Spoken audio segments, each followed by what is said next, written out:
Good morning, good afternoon, and good evening, ladies and gentlemen, and welcome to Monday Night in America here on the NDB Media Network. Today is October 21, 2024. We are about, 10 days, 11 days from Halloween, which is kind of cool. November's around the corner and the year is ending. But ladies and gentlemen, you know who I am. Thank you for joining us. Head on over to ndbmedia.net to stay on with all the stuff we have going on in the network. But let me tell you, right now, I want to bring on a gentleman who was on with us a little over a year ago. And I'm going to use some superlatives right now, and he can knock any of them and however many he would like. But when I had the privilege of meeting him in 2021 on air, and then, as Roger usually does, he does his homework after. And I started looking into the man who we are having on with us today. And that's Nick Valente. This is a gentleman who is obviously educated in many fields. He is a warrior. He is, dare I say, even a bit of a poet, maybe a bit of a romantic. And he might argue that one with me. I don't know. But ladies and gentlemen, if we have a James T. Kirk alive today, that would have to be our very own Nick Valente. And I'm sorry for doing you wrong with that sort of an intro. But Nick, good evening, young man. How are you doing? I am doing great, Raj. How about you? I'm doing well, thank you. And I'm terribly excited to be here to have another conversation with you. I'm not going to say we need to do more of these, but we need to do more of these. We So, should, definitely. but I'm glad you accepted my invite, and I'm glad you're here with us today. Nick, you do quite a few things in the real world, and we're going to get into a few of those right now. But like I said, Nick, when I first met you, I took you for what you were and what you were telling us when you were sharing your experiences. But like I said, I found out more about you, and the list of accomplishments just continue to rise. And I think I told you privately, I'm like, dude, I had no idea you had this, and this. And you don't, okay, maybe I shouldn't use that word. Well, no, you don't brag about who you are. You don't talk about what you are. You only share your experiences. And that's why we're here today. That's all we need to do. I just try to live life to the fullest. I'm fortunate to have been able to do a lot of really good things out there in the world of cryptozoology. I started in the paranormal, went over into cryptozoology, and even before that, I went into UFOlogy.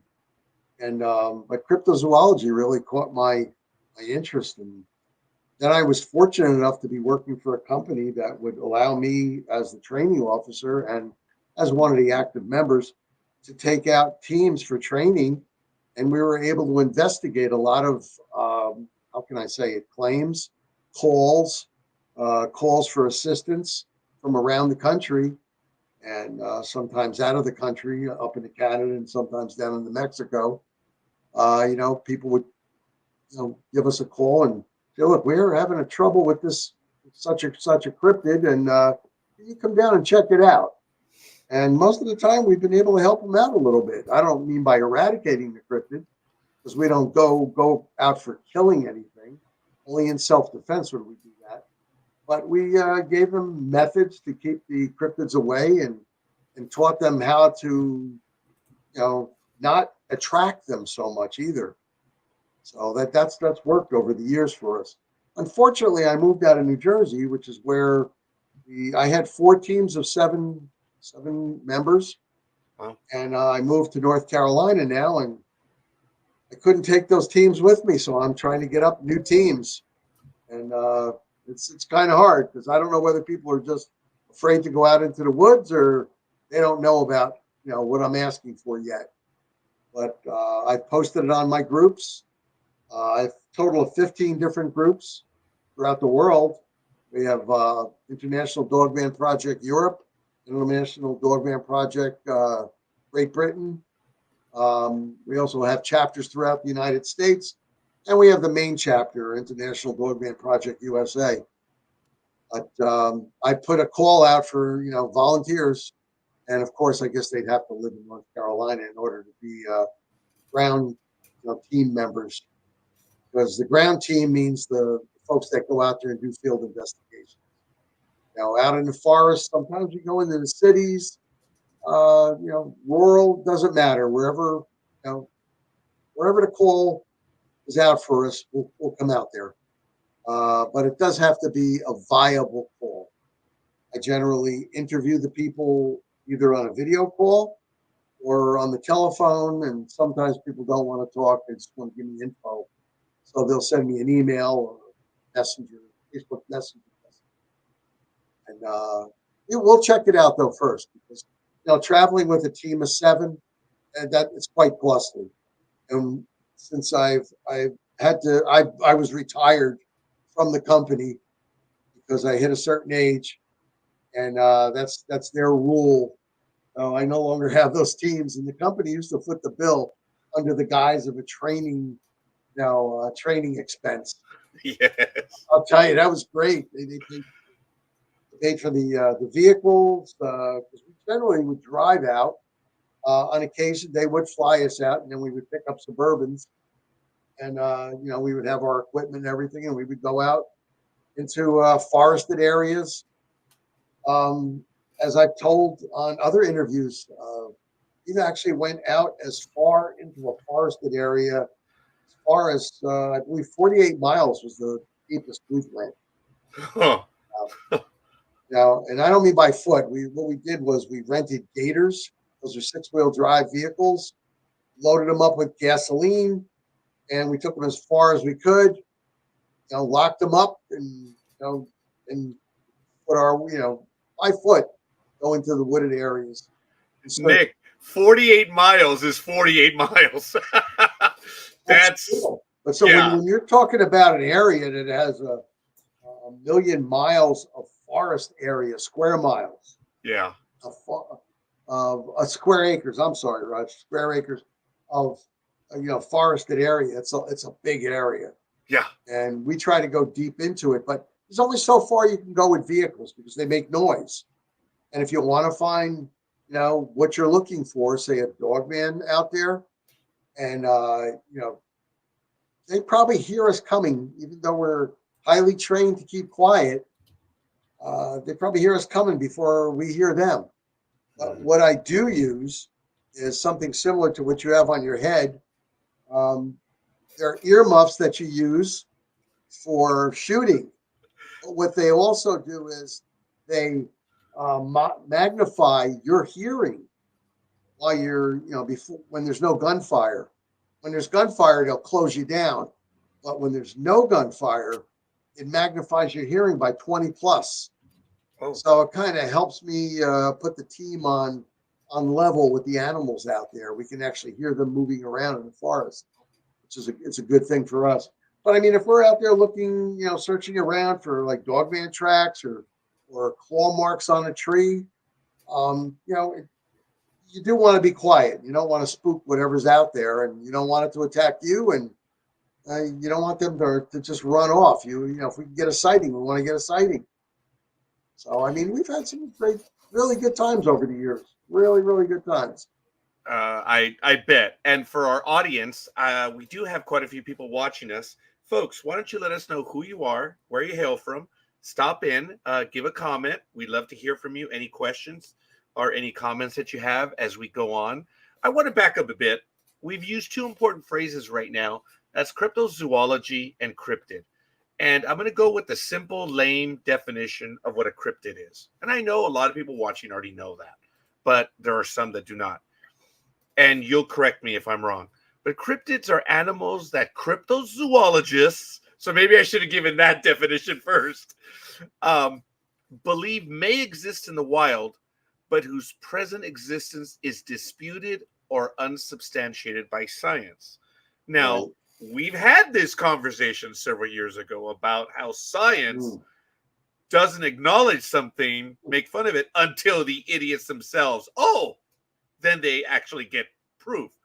But there are many animals I know in Africa, I believe the billy ape was one of them. That was, oh no, this is fake, fake, fake. Finally, Silverback gorilla, the silverback gorilla. thank you. Yes, the silverback gorilla as well.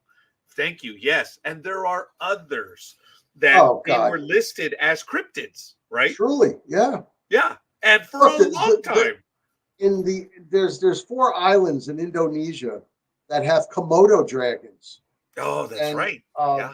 a ship captain found Komodo dragons, and they all told him he was full of it until I want to call him an adventurer went there and actually took back 2 dead specimens, 2 live specimens, and some tracks and everything else.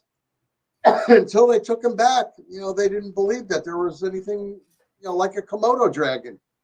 And those things are vicious and they're nasty looking too. And there's only 4 islands in the world where they exist in Indonesia. Yeah. Look at a panda bear. The panda bear, 65 years after it was first discovered. They called it a cryptid for 65 years. And scientists said, oh, no such thing exists. This one cryptozoologist went out there with his model wife. I mean, the lady was a model. And he died before it was discovered. She decided to stay another 2 weeks. And she found a baby panda bear and took it back to New York City. Oh. So, I mean, that was a cryptid for the longest time. So, the funniest things. Now, you know what? I'll save my rest of my comments for what you were telling me before, because that'll slide into that format much better. But yeah, it's just such an interesting field, cryptozoology. And that's the other one I wanted to define. Sorry for cutting you off, Nick. Go ahead. Cryptozoology. Why don't you give me the definition of cryptozoology? Well, that's the cryptozoology is basically the study of creatures, not animals, creatures that people have seen, but science says do not exist because they don't have enough proof. What do they want as proof? They want as proof is a living being. That's what they want as proof. They refer to it as studies of unknown, legendary, or even extinct animals whose present existence is disputed or unsubstantiated. Right. Yeah. We can throw in extinct because the thunderbirds have been seen as far north as Maine, and basically you have thunderbirds. The Native American Indians swear by them.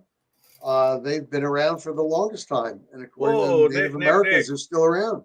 Whoa! What's a thunderbird? You don't know what a thunderbird is? No, this is the first time. Okay, I thought you knew. Native Americans. Oh, thank you. have spoken about. They've written in lore for forever. Thunderbirds. Now, the thunderbirds will have a wingspan of over 30 feet, and basically, Native Americans are not afraid of them. They're bigger than the biggest eagles that we have out there, and they actually their wings when they flap them they're flapped with such violence and force that they create a thunder-like sound. Now they're not afraid of them because they say that it is a good sign, and the thunderbirds protect them from evil. So I mean, I didn't know that was a new one for you. We'll have to. My show partners and I will have to do a whole show on thunderbirds. Then I didn't realize a lot of people had never heard of them. And why don't you let us know about your show right now? Great segue. Well, my partner Jay Fountain and Gary Spikes and I, we do a cryptid show. We're going to be renaming it in the coming season. Cryptid show on a different cryptid that's not very well known. A lot of people do shows on Sasquatch, on Dogman, on Mothman, but they're well known. We do the ones that people never even think to do anything about. For instance, the Mongolian death worm was like the first show we ever Oh, did it on. yeah. And I'll tell you, we had a great time doing that one. I All three bet. of us Yes. independently, we do the research and then we'll discuss it. I'll give a preamble on it and, a little bit of a background, and then we'll discuss it and rip it apart and, give historical references and whatnot. And, to say whether it's a viable cryptid or not, whether it could actually exist. And by the way, the Mongolian death worm, yeah, I kind of think it did exist because it's in written records going way, way back to the sultans and folks like that, because eh, travelers used to complain to the local governors that their caravan lost one or two wagons and mules and horses because they were swallowed up when they were crossing the desert, with their wares. So I mean, it's in written. I guess I don't know whether you want to call it their history, their lore. Yeah. That these things happen and that these people did complain to the local governors. So I mean, that was a really good show on the Mongolian death worm. Nick, it's in history. It's written. It doesn't Yeah, matter if it's in formal history or what. Look, it exists somewhere, and it wasn't somewhere. done yesterday. Yeah. Yeah, but what I'm saying is it wasn't done in 1790 or 1800 or Yeah. 1990 or 2024. It was written way, way, way back. So I mean, those are some of the really good ones. And something else. I mean, I consider myself a cryptozoologist because when I started this, I went looking for some education. I mean, I read something like 50 books, different cryptozoology type books, but I didn't feel that was enough. So I found two higher education sources, and unfortunately, they weren't located in the United States, and they had classes on it. And I got 2 degrees, and I posted it in the past, and I showed the mark I got and the diploma I got, but it was a good I guess you would call it a good 74-hour course. I had to put in a lot of time and a lot of study to pass them. Yeah. And presently, I'm taking an advanced course in cryptozoology now. So, I mean, the reading, the studying, it just never ends. My camera doesn't allow me, at least the one on this computer, to show you my bookcase, which is only half full of all the cryptozoology books and zoology books that I have that I read. I'm constantly reading about this stuff and investigating it.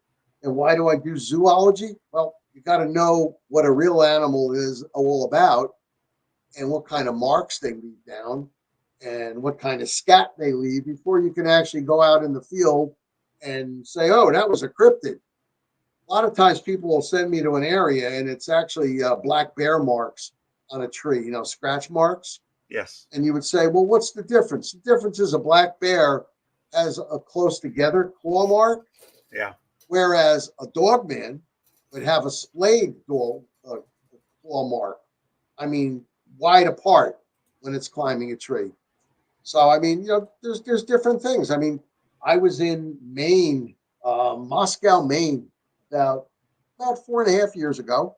We had a big dogman discovery up there, and the local chapter representative asked me to come up there.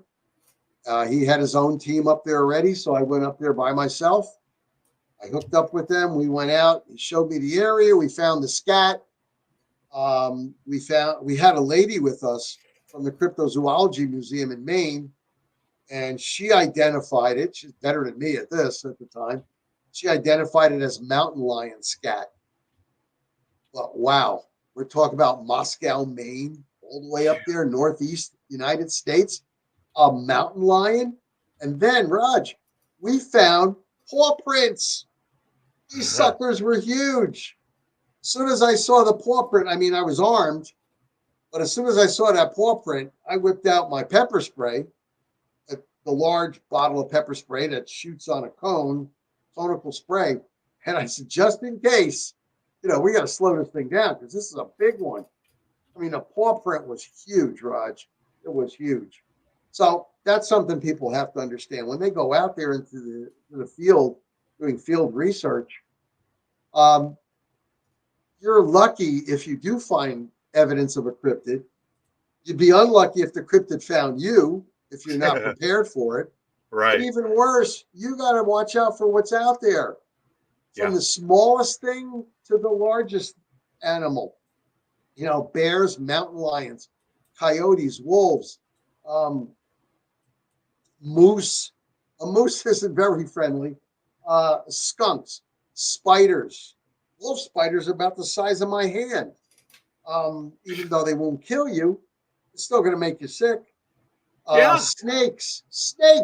Now, when I'm out there with my team, we wear snake garters that go from the knee all the way down, covering our pant leg, and Right. we also wear 7 or 8 inch boots while we're out there. But I mean, we have the snake guards around our calf area just in case, because generally a snake is going to strike about 6 inches above the ground. You know, you just have to be careful when you're out there, and there's a lot of things that might find you instead of you finding it. And something I've always said, and I don't know if you remember, is that while you're out there, look up. Yes, yes, you did. I remember when we were having discussions before, not only on this program, but on others, where you showed us what I would call toys. And you're like, no, dude, those are tools of the trade. Yeah. Those are the items. And what I remember the most is, and you'll correct me, is those little, like, remember the characters from Battlestar Galactica that threw those little glow balls? Are you talking about the electronic flashbangs? Yes, They're yes. balls that are this big, 1,200 lumens of light flashing, and 168 decibels of sound coming out of them. Every Yeah. one of my ground team members carries 2 of them, Yes. and we've used them at times. And Wow. you know what? I look at it this way. Like I said, you never know what you're going to come up against out there in the field. Yeah. I'm talking about the forest, and we don't just go out in the daytime. We're out there at night. That's when things happen. That's when That's the why you'll forest never comes get me as a alive. volunteer. I'm the coward. I'm the Hudson of the group from Aliens. That Well, would be the me. thing is, what I do is I carry um, a large array of items. I carry black salt, white salt. I carry holy water. You never know what you're going to come upon. Will you back up and explain why you carry the white salt and the black salt? Okay, well, it may not be a cryptid that you come upon. It may not be an animal you come upon. It might be a spirit. Might be something from the paranormal. Yeah. Might be an alien. Um, Also, the electronic flashbangs that I carry. We also carry high decibel super whistles, and I used to, blow the whistle to demonstrate it, but a lot of people complained because they said it was way too loud. Well, Oh, they're mega super whistles. They go something like 175 decibels.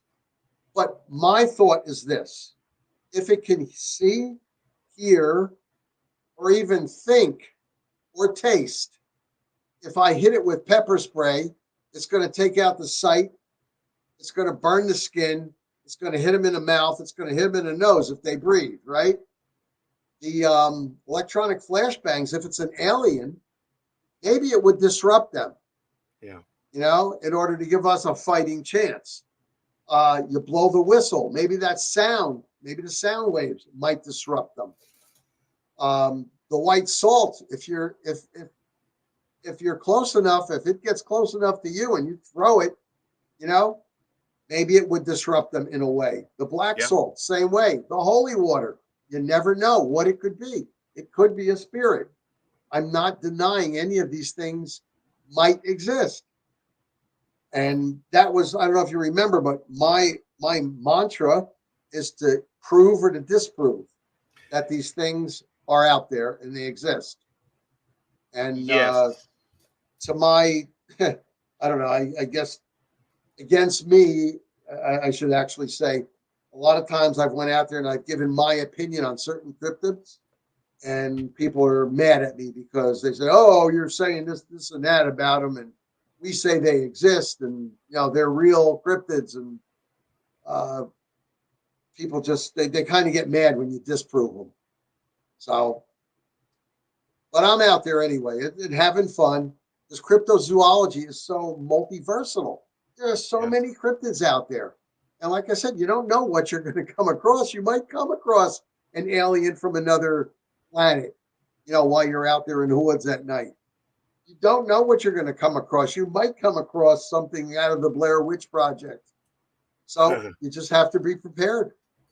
Yeah, yeah, I do remember you telling us everything that you had, and Nick, I had a chance to go up to Alaska in 2022, Mm, and I got as far as Homer, Alaska, and Homer is about 150 miles.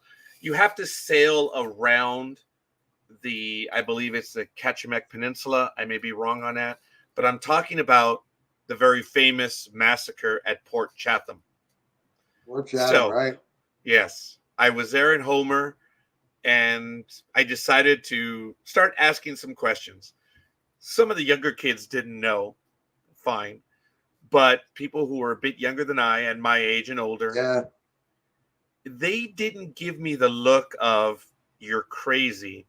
They gave me the look of "we don't want to talk about it." I'm like, whoa, whoa, whoa, whoa, whoa, calm down. All right, look, come on, let's be real.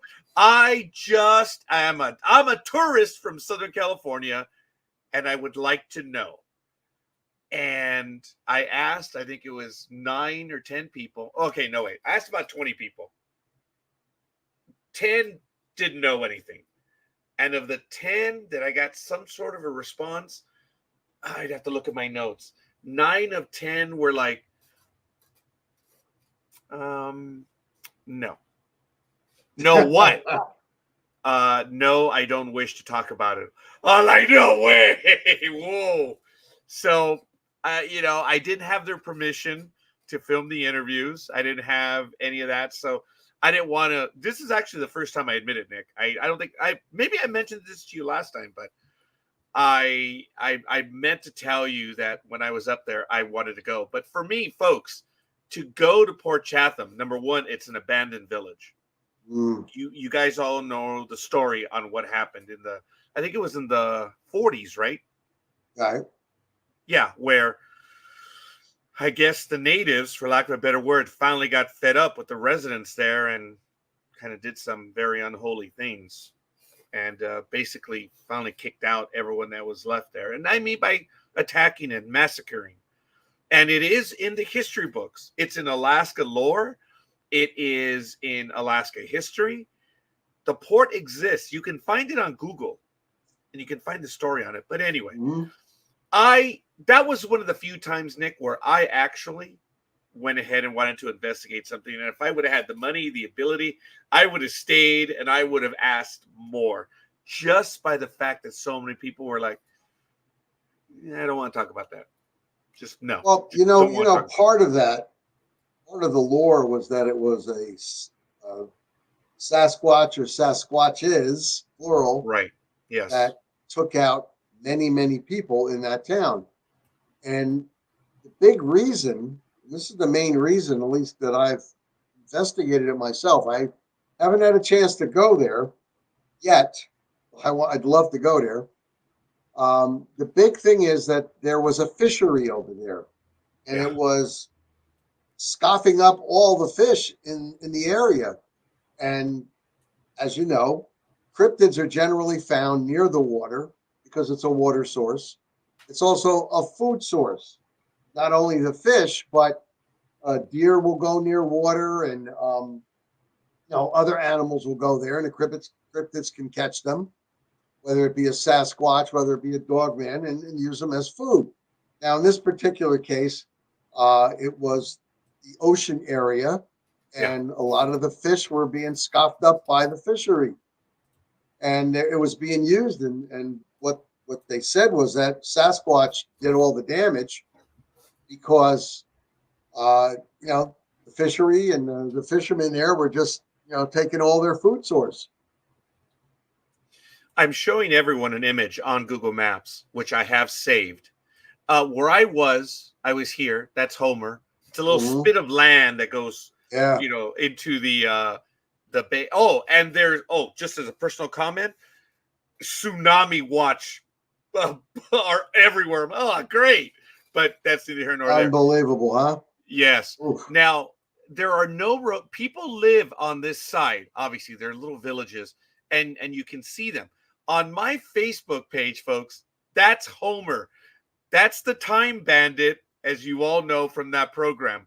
But I believe I'm looking east on that image, which would be this way. I'm looking east. Right. So you would have to take a boat. There's no other way to get over there. But No, that's absolutely. the place. And there are remains in this area, but it's just as Nick says, it's a fishery. And it's a bountiful one, but everywhere again, that's not the Kenai Peninsula. That's the other peninsula, and I forget what that one's called. That's this one right here. This is the Kenai Peninsula right here. Actually, you know what? It may still be the Kenai Peninsula, but just for what it's worth, it's right there in the very tip of mainland Alaska. Well, look at that forested area over there. I mean, it's just. Oh, on this? Yes. Yeah. Yeah. Well, even the other picture over there, the topo map that you had. Oh, I'm sorry. Let me go back to that. Yeah, yes. Go back to that map there. Right there. I mean, just look at that. The white represents, I guess, it's snowed in area and everything, but that is a deep, dense, and I mean dense forest area. Yes. There have been people that have went in there and they videotaped it all, and they showed you how deep and dense it is. They didn't even go that far in. I would have loved in the it's over now. I don't have my teams, but I would have loved to send the team in there. I would have led the team, of course, but it would have been great to go in there, about a good 10, 20 miles on foot. Yeah. That would have been phenomenal. Yeah, look, if you look at the topography map, you can see where all the rivers are. It's incredible. Yeah. It's Port Lock or Port Chatham. It depends. Yeah, or Port Chatham. Port Chatham, yes. No, hey, it's all good. But I mean, look at that area. That is. Oh, yeah. Oh my God. What the animals that must be in there? It must be phenomenal. Yes. I drove down from Anchorage on my last day, and I I took this route all the way through. Right. And it was incredible. I did not have cell phone service only when I was in I went through that canyon right there, which you can see. Oh, yeah. Look, there's the road. Yeah. This was the only place where I didn't have cell phone service. I was shocked. Were you alone? Yes, I was alone. Oh, God, Rod, you should have taken a sat phone with you just in case. Well, I was a tourist, but those are the main highways. But anyway, folks, this is not about me. I was just sharing this with Nick right now because I was excited to share it with him. Oh, man. He has the stories. I didn't go there. I did go over here to the famous spot that used to be blacked out, the HARP Research Facility. I was there. Nice. So all these little places I went to in Alaska when I was there. But anyway, again, I apologize, folks. Not about me. What I just want to share that with Nick right now, because my point is that I have a slur which I use when someone is arguing something or someone, and I grow tired of them. We say, "Okay, YouTube scholar, let it go," because you know what I mean, Nick. All they do is watch YouTube. Or all they do is watch TV. They don't do any research. They don't go to the field. I was on vacation. I asked 20 people. That's the extent of my field work. You, on the other hand, young man, you were talking about it earlier. You were in New Jersey. You've been in Canada. You've been in other places. Now you're in North Carolina. I can only imagine what's in those neck of the woods. But you took your education, your experience, and you've made it into something that is real. Where others would ridicule, you brought educated, intellectual level to it. That's what your quad coalition of sciences is, isn't it? We talked about that. Dude, you had me at quad. But I'm going to show that image real quick, and we're going to get back to Nick's stories. I will shut up because everyone wants to hear Nick. So, the Quad Coalition of Sciences. Nick, would you please explain to everyone what this endeavor is? Well, I was speaking with several people in the cryptozoology community one night, and I think you were there. Yes. And in any case, there were a lot of people there, and we were talking, and I was saying, it's like the CIA and the FBI. They don't tell each other information. And cryptozoologists don't give information to UFOologists, or zoologists don't give any information to cryptozoologists or UFOologists or anybody in the paranormal. And nobody knows, they only know what they know. But if we want to solve something, if we can only get it all together. So I said, somebody ought to create a site, combining the four sciences. And you never know. Maybe one of these days, we're going to take two from zoology and two from the paranormal and add it to the two from UFOology and come up with a six, a for real six. And we're going to figure out, hey, this is what was seen. Finally find out, what we've been looking for. And what I'm referencing for people, if they don't understand what I'm trying to get at, is that, all right, this person went on the news and said they saw a Sasquatch. Okay. And another person came on and said, yeah, I saw the same Sasquatch come out of a spaceship and it landed and the Sasquatch got out. Now the zoologist said, well, we have the body because some hunter shot it. Oh my God. So all the information is coming together finally. So anyway, the Quad Coalition of Sciences is a Facebook page, and I encourage people to put postings up wherever they find it. And you never know. We might be able to say, hey, wait a minute. This post from zoology goes along with this post from cryptozoology. And combined with the one that we saw on the paranormal, now we figured out what it is. Maybe we can get an answer. But unfortunately, Roger, for every answer we get, 100 more questions pop up. Yes. But that's part of the fun. I'm sorry, it's a lot of fun. Cryptozoology is a lot of fun to me. I'm telling you. Nick, and the reason why you caught me with this is oftentimes people that have these sightings or these experiences are people who are the average workaday Joe, or maybe not even workaday Joes. They could be the workaday Joanne. People that are not necessarily educated, may not even be very smart or whatever. But there are people that are, but it's because science wants the tangible proof. They see these as mythical. It's like the tooth fairy. And I know I'm not trying to, but you know what I mean. Yeah. They refer to all this stuff as tooth fairy-esque. Right. And we know science, it's this. And then you, with the experience, education, you said everything you said. But you said, hey, why don't we come together and let's talk? Nick, you had me at quad. It was. A lot of people don't report the cryptid that they saw. Don't report that Sasquatch or the Mothman or the Dogman that they saw, or the Lizard Man, or the Toad that was 4 feet tall and it talks. A lot of people don't report these things. So you can imagine, for every reported sighting or encounter, there's a differentiation here. An encounter is when you're right there with it. A sighting is it ran across the road or it flew in the air and you're watching it go by.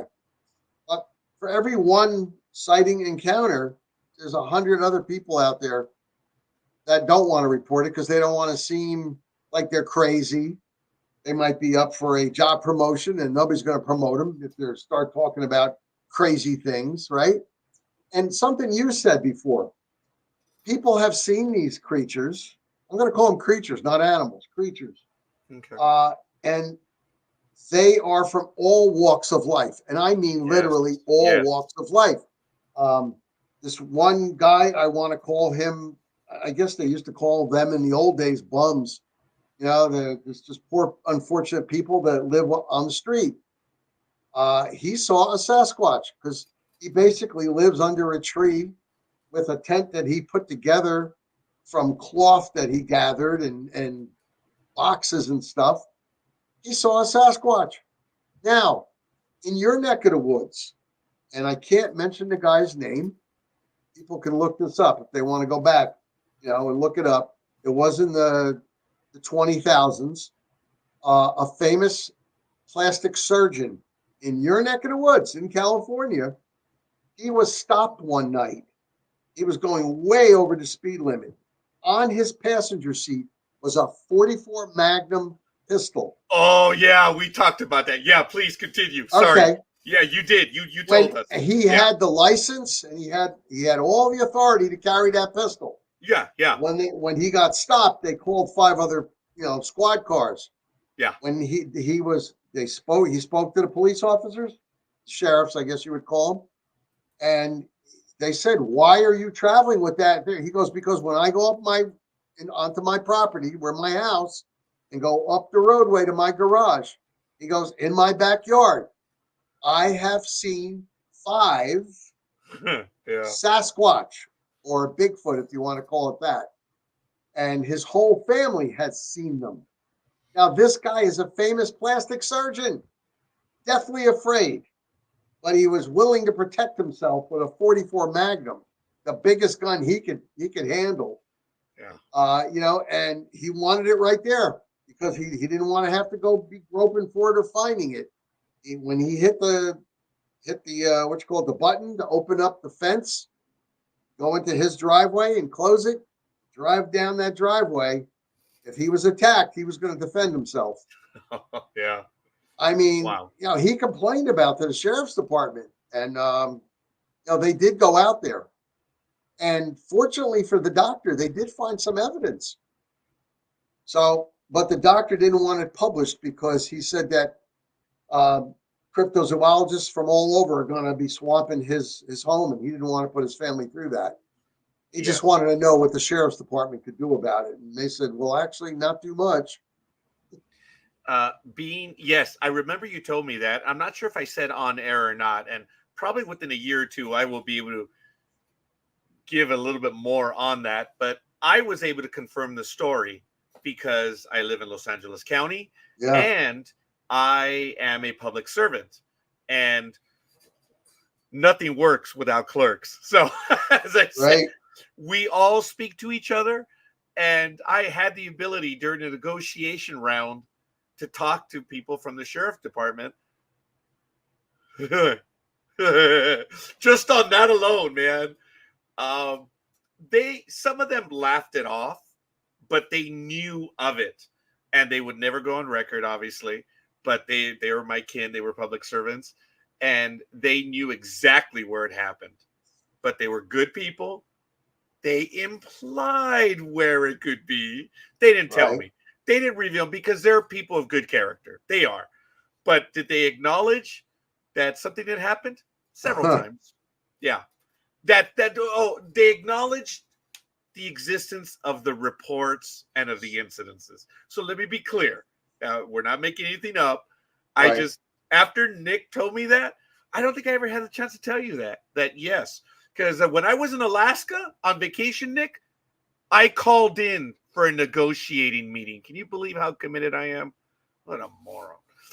Anyway, I did. Anyway, so that was my last round of negotiations when we were getting a new contract. But anyway, yes, there is stuff that is known. No one wants to admit to it because, as you know, Nick, you and I and others have spoken about the military aspect. Fighter pilots. Oh. You admit to something, they pull your man card, right? You're grounded. You're grounded, and that's the end of that. They don't want, you report it. You report it to your CO, and he tells you what to do. And he says, forget about it. You forget about it. Yeah. Otherwise, there goes your career. Yeah, and it's absolutely horrible. President Carter famously had an encounter. Mm-hmm. Go figure. I have seen things in California. I've talked about it. Now I've had spectral experiences, and I've shared those. I'm not going to get into those right now. Maybe we'll do that another day. But I'm not going to repeat them. You, on the other hand, as we've talked about it, you go out on a no-kill investigation, which I don't think you mentioned that a moment. You implied it, but you don't have any alien type weapons. I'm talking about the M41A pulse rifle from Aliens. You don't have any of it. See, look, you know what I'm talking about. Would you explain to the audience what I'm implying? Well, we have in the IDP, we're a no-kill organization, but I do state quite bluntly that you do have a right to go into the forest and come back home. And if you have to defend yourself, you have to defend yourself. Yes. So if in fact we did come upon a dogman that did try to attack us, we would use all the weaponry that we had on our persons to defend ourselves and get back home alive. Some of those you just mentioned previously. Now, yeah. Yes, I don't have the Star Wars Battleship Galactica lasers, but we do carry, and I do have several of them in my house. We do carry blue lasers with us, and that's like the most powerful laser you can get. It'll actually burn a hole, through a tin can. I don't know what it'll do to flesh because I never tried it on myself or any of my teammates. But yeah, it'll go through quite a few things. We carry high-powered. They're only about yay big, about 5 inches, but we carry red flashlights, green flashlights, and white. Several. We have the headlamps. Light is your friend in the dark. Yeah. When I was with that company that I worked for, which I'm not allowed to mention anymore, what we were allowed to have was night vision goggles. Wow. And these were the white phosphorus ones. So you would see things in black and white, and it's pretty darn, very, very clear. The military generally uses either the green or the Willie Peter ones, the white phosphorus. I kind of prefer the white.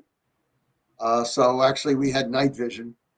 Nowadays, since I can't borrow that equipment because that equipment is like $12,000 for a set of goggles, it's a lot. I have to downgrade, and I have night vision monoscopes that I buy. Oh yes, my brother had those. I was about to mention that. Yes, they're a little bit less expensive. The prices come down, but even at $700, it's still expensive. Yeah. We also have that we can attach to our helmets.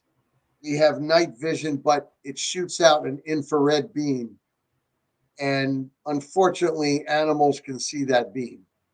Yeah. And if an animal can see that beam, a cryptid can see that beam. So we keep those night vision goggles for special emergencies, but we're basically out there, using our red or green flashlights. Because after all, if they're going to know it's you coming anyway, you might as well just, use a regular light. So, I mean, there's a lot of equipment that we actually go out there with. Yeah. Yeah. How much do you believe, and maybe we could do this on another episode because you did on a prior, you did show us all your equipment. How much do you go, how much does it weigh you down, Nick? God. Gotta at least be what, 30 pounds? Oh, no, more than that. Yeah, at least. I wear a special bulletproof vest. It's a level 4 because it will stop a 308 round. Okay. That is it's a NATO round. Yeah. 7.62. And I don't mean from a Russian 7.62. 7.62 by 54. It'll stop a high-powered rifle round. Yeah. Now 223 is the small one. This is a 308. The reason I wear that is because there could be hunters out there. Yeah. And also reason I wear that is if by some chance we do come across a Sasquatch, a black bear, brown bear, a dogman, and you get slashed in the chest, at least I might survive it. I might get knocked to the ground, and I could use other pieces of equipment that I carry to try to defend myself. And for those of you out there who have never seen a black bear in person, I would advise you to go to a zoo. And even scarier, you ever seen a brown bear or a grizzly bear or a Kodiak? Oh yes, I saw We're one in talking Alaska. an 8-foot tall creature. Yeah. And their paws are about that big. That thing will kill you. It will go after you. It is aggressive. A black bear you might be able to scare away. These, it's very hard to scare away a Kodiak bear or a grizzly bear. Yeah, it's very hard. We also carry what I'd like to call a bear flashbang. It's a one shot. It looks like a flare gun. It's a one shot bang. It's a loud noise, and it shoots out 1,800 lumens of light at the same time. And you point it in the direction of the bear and shoot it, and hope it'll stop it and make it go away. It might startle it or scare it, but I mean, we've come across many a bear in our times out there in the field, and we've been fortunate enough to scare it away. I got a story for you in North Carolina that happened just under a year and a half ago. But let me speak about something else that we've seen out there. And I always say, look up. Well, mountain lions can jump from a standstill. They can jump about 14 to 17 feet straight up. You'll see them in the trees.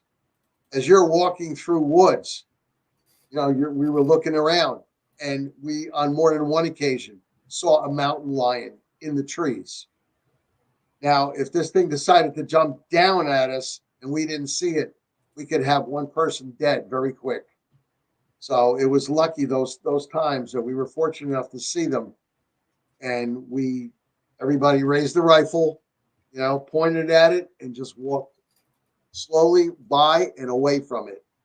But if it was going to pounce on us, we would be able to see, because you could see the haunches in the back tensing up and getting ready to go. Yeah. But fortunately for us, it never happened. There is one on YouTube, a runner who was in the woods running, and a mountain lion was right in front of him. I would say about 50 feet in front of him on his trail. And he was being filmed by his fellow runner, and he backed up. And I think the guy on the camera had bear spray with him. Yeah. So just in case, but that thing was very aggressive. It was coming towards them. I may have seen that video. I think I know what you're talking about. Yeah, there's a couple of videos of people out there, with mountain lions, different people. And there was also a video of a guy on a racing bicycle, and he was being chased by a bear. And I'm going to tell you, I think the guy may have had world-class speed on those runs trying to get away, because that bear was coming. Bear finally gave up. I don't know who the heck was filming this, but my God, this was for real. Yeah. This was for real. And this guy was like, I mean, I can imagine the person filming him saying, hey, I'm helpless as anything. I can't help. I help this guy. I can't help either my buddy or some stranger. But what I wanted to tell you is about the bear spray and how well it works and how well we were prepared. Going back about a year and a half ago, we came to North Carolina, and I've been asked not to say the park or the lake name because they've had too many people coming in there. We were told that there was a dog man in this place, and we had more than 7 people. Not people so much as 7. How can I put it? 7 reports. because many of those reports were husband, wife, brother-in-law, all three of them. I was talking to them on the phone or on a video call. They said they saw a dog man in this park in North Carolina, and there's a lake by in the park. And we decided that since there were so many reports that we would take a team up there and we would go searching for it. We generally go out at nighttime. We went out when we got there the first day. We went out in the late afternoon. We went out at night. The second day, which was a Tuesday, we did the morning and night. That Wednesday, we went out late morning, and as we're going through a heavily wooded area with a lot of brush, the brush suddenly started shaking, and a large throaty growl came out, and I could see over the brush ahead. It's whatever it was. I mean, I'm going to tell you what it was, but at the time, we're looking at it and we're saying, whatever it is, that's the dog man. It's definitely a 7-footer, and it's on its hind legs. So we were in a diamond formation. We closed up the ranks. I told everybody, hold your fire until we could see what this is and identify. You know, it could be some guy in a costume, for crying out loud. Yeah. And, you know, we want to identify what we're firing at. You just can't fire at anything. We weren't in deadly danger yet, but the growl was awfully throaty. It comes through the bushes at us. And I told the guys to hold their fire. And the two forward men, now mind you, we're in a sort of a triangular formation. Everybody took a knee. Rifles are up. I told the two front guys to hit it with the pepper spray, the bear pepper spray. Air pepper spray goes 36 feet, goes out in a conical shot, and it burns. What I recognized it to be was a the face was misshapen. It was a large black bear. The second largest black bear reported in this park in North Carolina. It's about 6'7" tall. The snout was the snout was longer than a regular black bear snout. Yeah. And it was bigger than a regular black bear. Black bear usually go under 6 feet to about 6'2". This thing was 6'7". It was on its hind legs, and I could tell it wasn't a dog man. First of all, a dog man has longer arms. A bear has shorter arms. Yeah. I could tell by the paws they were in. I looked at the face. I identified the ears. It was a bear. I told the two front men to hit it with the bear spray. We hit it with the bear spray. Rifles were up too, just in case. Yeah. But unless this thing continued forward, we weren't going to fire. It dropped down to the ground. It viciously rubbed its face into the grass. Yeah. It was burning. And we all put on our masks, because we carry masks with us, because just in case the wind blows our way. And we already had goggles on. This thing rubbed its face, and it took off in the direction of the lake. Now, I reported it to the local forest ranger that was in the area, and we learned a couple of things. Number one, it wasn't the largest black bear ever reported. The largest in that park was 6'9". This was 6'7". They were aware of him, but he wasn't a menace yet. The bear that was 6'9" that they found about 10 years before that, they had to have it put down because it was actually going into people's camping areas and trying to get into their cars, into their campers and such. And this thing was huge. It was looking for food.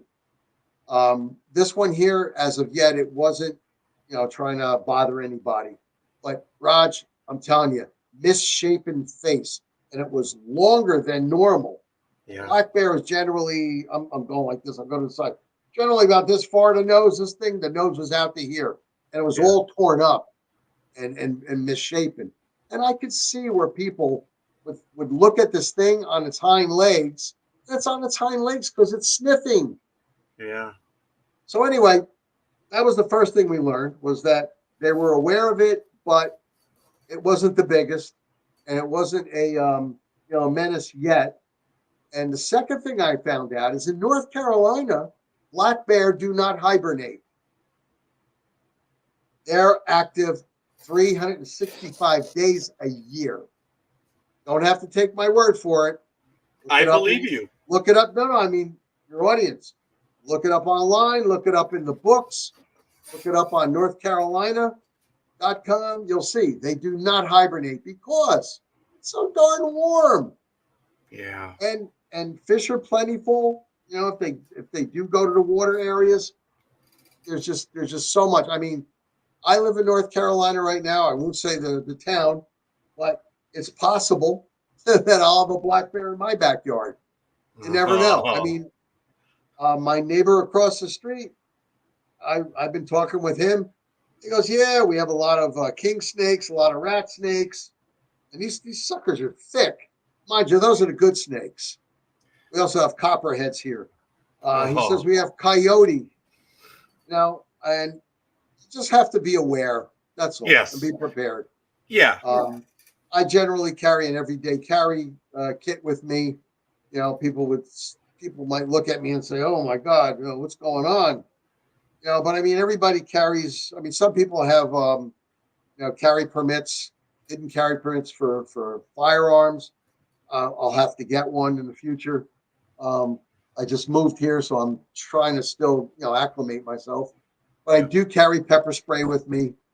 I do carry a knife with me and the like, and other everyday carry items that you can defend yourself with. And I'm always aware. I'm prepared, but I'm aware. I'm not paranoid. But that's something we learned, is that 365 days a year, black bear are active. So it's something you got to watch out for. Yeah. Right now I flinched a little bit because everyone knows that I'm in my garage, and you can see the aluminum, the stuff my nephew put in here to kind of maintain the temperature. Well, someone's in the alley knocking on the other aluminum door on the other side. I flinched for a moment. They're trying to get in? Yeah, I think they're visiting. I'm sure they hear me, but I heard them, which I thought was kind of funny. Oh, they're visiting other people? Yeah, on the other side. Yeah, on the other side of the alley. I want to show you a video, folks, of when I was in Alaska. I don't know if it was on April 22nd or 23rd. I knew it was before I slipped in the black ice. And there it is. Now, check this out. You can see the fence. This is at the Alaska Conservation Center, the wildlife. Yeah. Oh, it was amazing. That, if I remember correctly, is a brown bear. But you see this fence that's in front of me. What you can't tell, you might be able to tell a little bit here, the second fence. There's actually two. And this bad boy is what, Nick? 30 feet away? Maybe. Yeah. That thing looks even closer. Yeah, check it out, folks. Oh my God, look at this thing. You can barely tell the second fence to do the outline. I may have put my phone through it, but he's huge, man. Now, what is that he's going towards? Is that a rock or is that a stump? That's a rock. That's a rock. Oh, he's the size of that rock on all fours. My God. Yeah, and he was right next to us. He's immense, man. Now, something people don't understand about bears, they think they're slow and lumbering. No. And this is something your people could find out. They can go on YouTube and they can get live video. A grizzly bear, for instance, 1,200-pound grizzly can go from 0 to 50 miles an hour in about 3.5 seconds flat. Now they're saying, how can 8-foot, 1,200, 1,500, 1,800-pound grizzly bear move that fast? 50 miles an hour, Raj, for a short distance. Right. Why can it move that fast? Because of the power, the strength, the musculature. We're not talking about some weak animal. This is an extremely powerful animal. It probably has the strength of about 14 or 15 strong men. I'm talking about power lifters. That's how strong this animal is. Yeah. And if you go on YouTube, you'll see it chasing after a deer. And this thing is just like moving. And they have a one of those LAPD or CHIPS type of radar guns, and they're shooting it, and they're going, "Oh my God, this thing just hit 50 miles an hour, and it's still going." Well, it was hungry, and it was going after some deer. Well, we've seen those videos, those nature videos, and they're explosive. When I Yeah. went to Alaska, I was stupid, Nick. I did not purchase bear spray because I thought it was April. I didn't do my research. Lo and Yeah. behold, they're out of hibernation. But They're I over was in there. a big Dodge 1500 full cab. I could have lived in it, Nick. Let me tell you, I had that vehicle for 9 days. I turned the vehicle. I returned it with 1,800 miles. I took it everywhere. But the one thing that outside of that enclosure, I did see moose, quite a bit of it, and How no, big? oh, as big as I have video and I have pictures of them. They're Um, huge. they're bigger than me, obviously, height Oh, wise, and if I would have hit one with the forget truck, it. yeah, the truck would have been disabled. I mean, Now, those things weigh about 15 to 1,900 pounds easy, and the rack on their heads, and they're aggressive too. So it's like yes, you there's don't want them video. coming after you. Yeah, there's video of them fighting in the neighborhoods in Anchorage and other cities. Mm, When I drove down the Kenai Peninsula that day, my last day that I was there, when I came across the city of Soldotna, they had a big those boards, advertising board. They said since July 1st, now it was April. Since July 1st, there was approximately 568 impacts with vehicles. That's more than one a day. it's a And lot. there aren't that many people down there. Yeah, And I did see them. and it's unavoidable sometimes because you could be Yeah. driving down the road and they're running, not parallel, but coming at you, Yeah. trying to cross the road over to the other side of the forest, and bam, they run into you. They don't care. Most roads in Alaska. Now, going down the Soldotna Peninsula, you get a lot of open stuff. But in many other parts of Alaska, it's a 2-lane road. Then you have the dirt, not embankment, but the dirt portion of it, which goes Right? about maybe 20 feet on each side. And then Uh-huh. you have the grass, and then you have the trees. So you can't really see No. very far. And if there are curves in the road, okay, then Nick, I estimate the closest I ever came to an impact was probably about 25 seconds. Had I been there, 20 seconds before, Oh. there would have been an impact. And that was going about 40 miles an hour. So, Mm. but it was on a curve. I was ginger left curve, and they were already almost completely off the road. And there was 3 of them. Now, Wow. there was one when I was going down the Kenai Peninsula. I think I have a picture of it, but it may have been offset. But anyway, its butt was facing me. And like the stupid tourist, Nick, I stopped in the middle of the road because I'm a tourist. And I'm like, hey, buddy, what's going on? Oh, that's great. Okay, because I'm a stupid tourist, okay?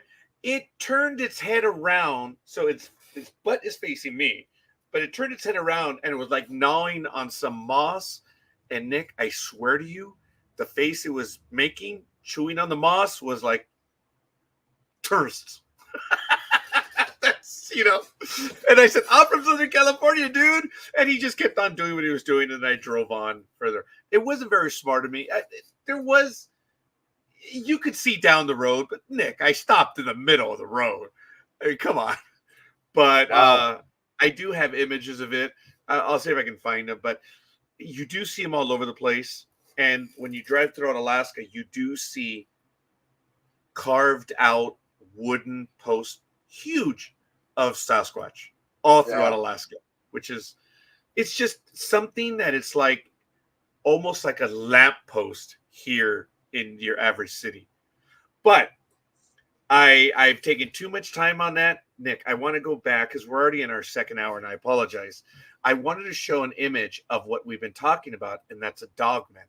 I don't know if you have one for me, but I'm just going to go straight to the internet, folks, and we're going to pull an image of a dogman. And this one happens to be, and you see, I've got to get this right because, okay, this is from NorthAmericanCryptids.com. The myths, the legends, and that's one of them right there. I know it's not a very large image, but that is just one. Now, Nick, you have been involved in this, the North American Dogman Project, or I'm sorry, no, I got that wrong. What is it? The Well, international. formally, I was with the North American Dogman Project. I founded the International Dogman Project because we have different philosophies. So I broke away, but yeah, this is I guess an artist's rendition of Yeah, yeah, the and Michigan that, Dogman, what they say it looked like. and this one is But courtesy. No, there go are ahead. I'm sorry. 7 different types of Dogman, and depending on, there you go. There's the variants. My my encounter, like I said, there's sightings and encounters. Yeah, My encounter was with the canine variant 3, a very large, muscular dogman. The canine variant 4 is a super muscular dogman. And then as you'll see to the left, the variant 2 is a hyena type of a dogman. yeah, And then you have a German Shepherd type, which is the variant 1. Generally speaking, the type 3 variant 1, top left, is what people generally see, and that's what's depicted in that picture that you put up. yes. One of the most vicious types is the type 3 variant 2. And then you have I don't know why they put it in there, but type 3 variant 3 is it's like a Sasquatch type of creature. And I disagree with them putting it up there as a variant of Okay. Dogman. Now, is this a common thing, or is it just the image that I chose here, Nick? Please clarify that for me. Now, the Is image it you chose is what was described, by the individuals that saw it. okay? And what popularized the Michigan Dogman was a DJ or disc jockey, a radio disc jockey who played a song about it. However, it wasn't just seen then. Dogman has been seen throughout the ages. You could see in Egypt 2,000 years ago, they had drawings on walls of Dogman. They have statues that are Dogman like, more like feline like statues, but some people claim they're Dogman like. Back in the late 1700s in Michigan and also Minnesota, loggers came across Dogman, and it was reported. In the 1700s, French trappers everybody carried a book with them, and they wrote down what they saw, and they would draw what they saw. In the 1700s, early 1700s, you had the French trappers that used to go up and down the rivers and lakes, and they reported, Dogman sightings. So I mean, there's just so much life out there. Yeah, these are different renditions. Yeah, The top ones, anyway, the human-like legs, but that's more like a werewolf type of a being, of a creature. got it. Going down to the canine type would be more like what is being seen out there and what has been reported, at least to me. I really And have never taken a report of a dog man with human-like legs. oh, right. Yeah, gotcha. And this is from Deviant Art, Dream Up Art. I apologize, folks. It's the image that I came up with right now. And the one in the upper right is the one that Nick was talking about, the one that he feels shouldn't be on here. And that's the Variant 3 Sasquatch with muzzle. I guess that's what they call I it think here. that's why they put it on here, because it has a muzzle. Okay. All right. Understood. Yeah. I mean, Now, I disagree with it, but they put it there. They put it there, and everybody has a right to agree and disagree. It's just out of all the reports I've taken, and that's in the hundreds. The descriptions, I've never had a description like that. Now, I mean, in the state of Pennsylvania, just above where the casinos are located, I had at least a dozen reports, I have to say, all in the space of 2 years of a dog man crossing a certain roadway on the T intersection of that roadway. I've had a report where a husband and wife had a dog man pacing their car, and then as the husband sped up, and I mean he finally got up to about 70 miles an hour. As he was speeding up, the dog man reached out and slashed the side of his car, and he had slash marks on his wife's side of the car. So he and his wife both saw this thing pacing their car when he was doing about 35 to 40 miles an hour. He didn't stop to stare at his speedometer. What he did was he punched it and he tried to get out of there. Unfortunately, he had a four-cylinder vehicle. Took him a little while to get up to speed, but he got yeah. out of it. They did. But on the same roadway, I've had over a dozen reports of people sighting a dog man going from one cornfield across the street, which is a single lane going north and a single lane coming south. So I guess you got two lanes, and then going into the next cornfield. That's what I would call a sighting. What the husband and wife team had was more like an encounter, Yeah, it would be because an it actually encounter. Yeah. reached out and touched them. Ugh. Now I interviewed them on the phone. I interviewed them on a video, on Messenger video. And several times, I asked them several different ways. You sure this wasn't a bear? And the wife goes, a bear doesn't run on two legs. Oh, right. And when the husband looked across and saw this wolf-like thing out his wife's side of the car, he just punched it. Subsequently, they went and they got a six-cylinder vehicle that had a little more oomph to it.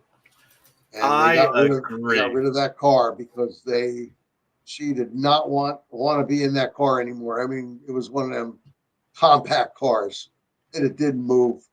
Yep, I have a four-cylinder commuting car, and I have my daughter's Maxima, which is a 6, and the other car, the Celtos, is also a 6. And it's like, You ever see those smart cars, Roger? You have any in California there? the ones that say smart cars on them? Yeah. They're not, but yes. Yes. They're really tiny. Yeah. I don't know whether you're better off on a motorcycle or a smart car. I mean, at least you can move on a motorcycle.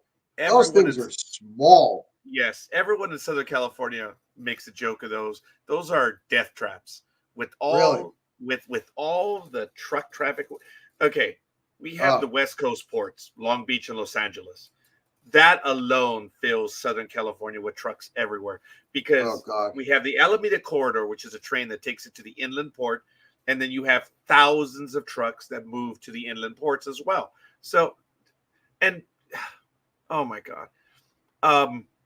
The truckers have suicide loads, and you're familiar with those, right? Yeah. And for those that don't know, a suicide load is something that if the truck driver has to hit the brakes, he's basically committing suicide. Think of metal rods, poles, and stuff. That stuff, it doesn't matter how secured. It's just, it's going to go right through the cab. Yeah, it's going to go right through the cab. He's got to not gently, but he's got to do a normal stop. He can't just hit the brake and a panic stop because you can imagine these 1 inch, 2 inch thick rebar Yeah. coming right through, the back of his truck, Yeah. and he'll be skewered. Yeah. I've Oh, told my daughter because she has seen it. And first of all, I want to give everyone a shout out right now. Tony Konopka, thank you. Nick, I think you may know Tony. He's been a listener for a long time. He has seen a lot of the programs. Frank Madrid, he's in Sinaloa, Mexico. And Ayesha Kerr, thank you for the like. She is over in somewhere across the pond. I don't know. You know, those uppity Brits. I don't know where she's at. But thank you for the likes, guys. If you want to drop a comment, as you know, Tony did just a moment ago. But going back, so a sighting, obviously, you see it. An encounter is what you said happened with this married couple. Are there several levels? Because remember, for close encounters of the third kind, we all know the third kind is contact. yeah. Okay. So is there a third level for what you do? I just call it 2 levels, because an encounter is like what I had. I came upon a creature which I thought was a large bear, Yeah. and this is back in New Jersey, and it was 11:30 at night. I was in my Jeep, which had, in the old days we called it candle power, 500,000 candle power, Oh yeah. and I lit this thing up, and it was about 30 feet away, and I thought it was a black bear. And the reason I stopped is because it was next to a stop sign, which had a small bicycle chain to it. And I could see it, something was in its right claw. It was standing with its snout. Well, actually, the whole body was turned to its left, and it wasn't looking at me. It totally disregarded me. This is back on September 13th, 2013. And I was coming home from work. I was armed both with a 10 millimeter Glock handgun and pepper spray, which a bear spray actually. And when from a distance, I saw something, and I thought a human was in trouble with a bear. And the place where it happened is Watchung Reservation. It's on a mountain. Yeah. It's formerly a Lenape Indian reservation, a long, long, long time ago. And by long time ago, I mean over 100 years ago. I subsequently found out that they did have a burial grounds up there. In any case, I saw this creature next to a stop sign, which was next to a bicycle that was chained up against the signpost. And I stopped about 30 feet away, and I lit the thing up, totally lit it up with light. And I got out of my vehicle. Left hand had the bear spray, right hand had the 10 millimeter Glock. And I figured if it's a black bear, I could scare it off. And I thought, because I saw it go from a downward position with something in its claw up to its mouth, rip, and back down. And Raj, it wasn't a 10 or 20-second thing. It was about a minute and 6, maybe a minute and 10 seconds total time that I'm standing there watching this thing. And this thing was well over 7 feet tall, as I found out the next day. I went back with my full team, fully jocked up, and we measured on the 8-foot stop sign post. Yeah. Where I thought the head of the creature came to, and it turned out to be 7 feet 7 inches from what I thought it was up to on the stop sign. Now I'm going by the word STOP, where the top of its head was, which I was seeing. And from my background and my training, I'm taught to observe. And what I observed was that the arms were past where the knees were. And this thing was gigantic. And it had a wolf-like face. I estimated that it was over 7 feet tall. I estimated at the time it was about 650 pounds, if not more. And I thought a human was endangered. That's the reason I stopped, Raj. Right. Otherwise, if I see a bear out there, all right, it's a canine variant 3 is what it looked like. Okay. Yes. Thank you. But I want to reiterate that at no time did it turn towards me. And I had a 500,000 candle power of light shooting at it. And the first thing I was going to do is hit it with the pepper spray if it took 1 inch of a step towards me. But it never did. And after about a little over a minute, it walked off. Now, some people have told me, well, there's a burial ground up there, so maybe it was paranormal. And why was it eating something? Found out the next day that what it was eating was a deer. That was a part of a deer it had in its claw. Oh. I also say that if it's paranormal, why did it make noise? Because as it stalked off into the wooded area, past the stop sign, I heard branches crack. I heard leaves. Oh my God, Nick, what did that sound like? The step, the impact? Because I'm sure if it's that big, Well, it wasn't going boom, boom, boom. No, but it was crack, crack, crack. I could hear the cracking. Okay, so you weren't exactly hearing the steps then, but you could hear it move through the brush and the woods. Oh my God. For how long did you hear it before you were like, okay, it either stopped or it was gone? I didn't measure the time frame, but I would say I heard fair it for enough. several. I heard it for several steps. It was 7-7, Nick. Come on, buddy. It was awfully big. I mean, I didn't know it was that big until the next day. Right.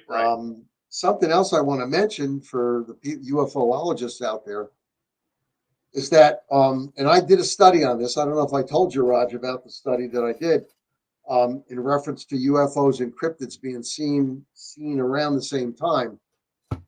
As it walked off, I saw off to my right, up in the sky, a bright white object in the sky.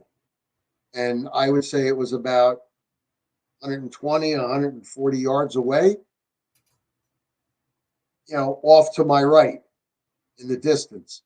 So some people want to put 2 and 2 together and say that Dogman, Sasquatch came from alien spaceships. Either they are the aliens or they are the aliens' pets that they put down here on Earth, or they're soldiers that they're checking us out here, or they were left here, they're lost. But I did a study from sightings of Sasquatch and Dogman from 1995 to 2015. And all of those sightings, I did a percentage of it to see how many people saw a lit object in the sky, either before they saw the cryptid, a Sasquatch or a Dogman, and after they saw the cryptid, or before and after. At first, I got a 92 percentile in that range. And as time went on, when I did the final computations, it turned out that 94% of the time, there was a sighting of a Sasquatch / Bigfoot, for those in Canada, or a Dogman. And there was a sighting of a object, a UFO, that's what I still call it, in the sky before, after, or before and after the sighting. So that wasn't so unusual in my respect on that night of September 13th, 2013. And you did this from 95 to 2015. 2015, yeah. I don't pretend to be an expert in this. I'm not. And you have to, and folks, you have to forgive me. The temperature is changing right now. So that stuff is creaking and cracking, and you'll see me look around a lot because I'm hearing a lot of creaking. So I apologize. But I have never heard of anything akin to that. Nowhere. I've not heard of anyone make that connection, Nick. Well, it's where you got to think outside the box, and you got to work outside the box. And I mean, in cryptozoology, we come up with all kinds of crazy ideas. I mean, I get together with people on video calls. Well, you remember the old days with a certain, I don't know if I'm allowed to mention his name. I Yes, won't. yes, Nick. Hey, An it's author. from me, Nick. There's no issue. Okay. D.A. Roberts, he's an author. He used to have a show on, and he would have like anywhere from 11 to 17 to 21 different people on with him, as co-hosts. And what I'm saying is, over the years, I've met with up to, let's see, I think our biggest was 15 different, want to call us so-called, not experts, but knowledgeable people in cryptozoology, Experienced individual. UFOology, yeah, Yeah. And things about the paranormal. And we've met on video conference calls, where you got all the little faces up there, and we'll discuss things. And it's come out. It's come out where people have had these experiences. Now, when I did my study, it was a 6-month long study that I figure I'd give myself a cutoff date, but it was a 20-year period, 1995 to 2015.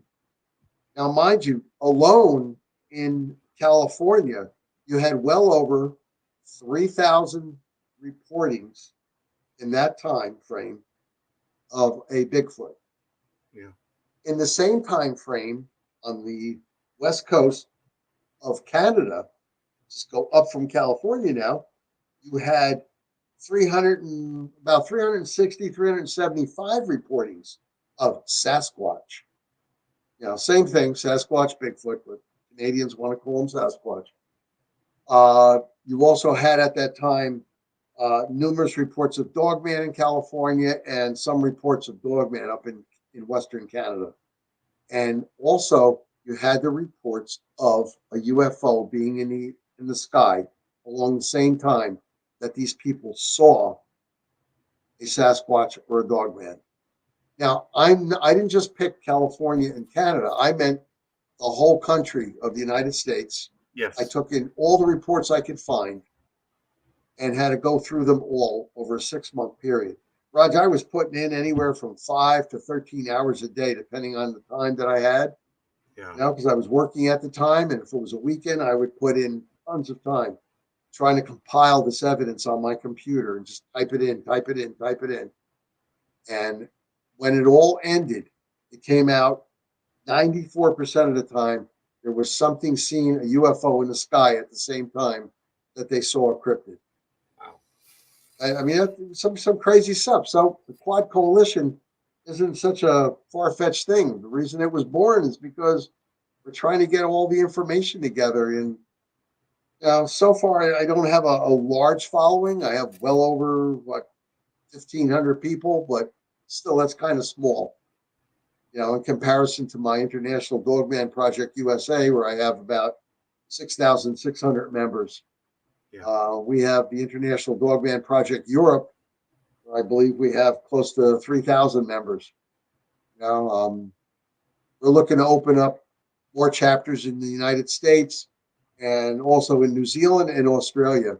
By the way, I have about 49 members of the International Dogman Project in Australia alone. And I have a guy, John, who's my boots on the ground guy in Australia. And I'm going to tell you, Australia is some crazy place. Yeah. Everything and anything wants to kill you there. Yeah. But John he has his own channel, and what he does nowadays is not only do boots on the ground, but a little bit safer. He has a quadcopter that he sends up, and he takes ultra high def video of the areas that he's exploring. Yeah. So it's a little bit safer to have the quad up there and and have it come home instead of you going out into the woods. It's always good having air cover, man. It's always good. Really? Yeah. Aisha, somewhere over the pond. Hey, I live next to Stonehenge. We have weird sightings over here as well. ET isn't limited to just the US, or as she would say, use. You'd be surprised what has been reported around here. So yes, Aisha, I'm not surprised at all, because at the British Air Force bases, there's been many a story of alien sightings. many a story, and the British like to quash it a lot, but they do know the truth. They absolutely do know the truth over there, and they try to, quash those stories. I think they have their version of our Area 51 over there, which isn't too well known, but that would Yeah. be a good one to do a show on. There's not a lot of information on it, but some has leaked out. Yeah, you know what? You're right. That would be good. Who knows? Who knows? Maybe we'll go ahead and do something about that. Yeah, Uh, I have to tell you that I didn't know of anything about the Dogman prior to meeting all of you and doing a lot of those programs. Um, I was not a believer in many of that stuff. I am a believer, and I've said this. Actually, a lot of people don't know that I really didn't believe in cryptids, other than maybe Sasquatch. Yeah, I mhm. believed. I mean, I was frightened of that when I saw the $6 million man. I mean, come on, man. So, but my family has had experience. I've talked about those stories. I had something here in this house, in this garage, but I had said it hadn't happened for a while, and some things had happened. Well, it turns out that we had those little rats. What are they? The possums?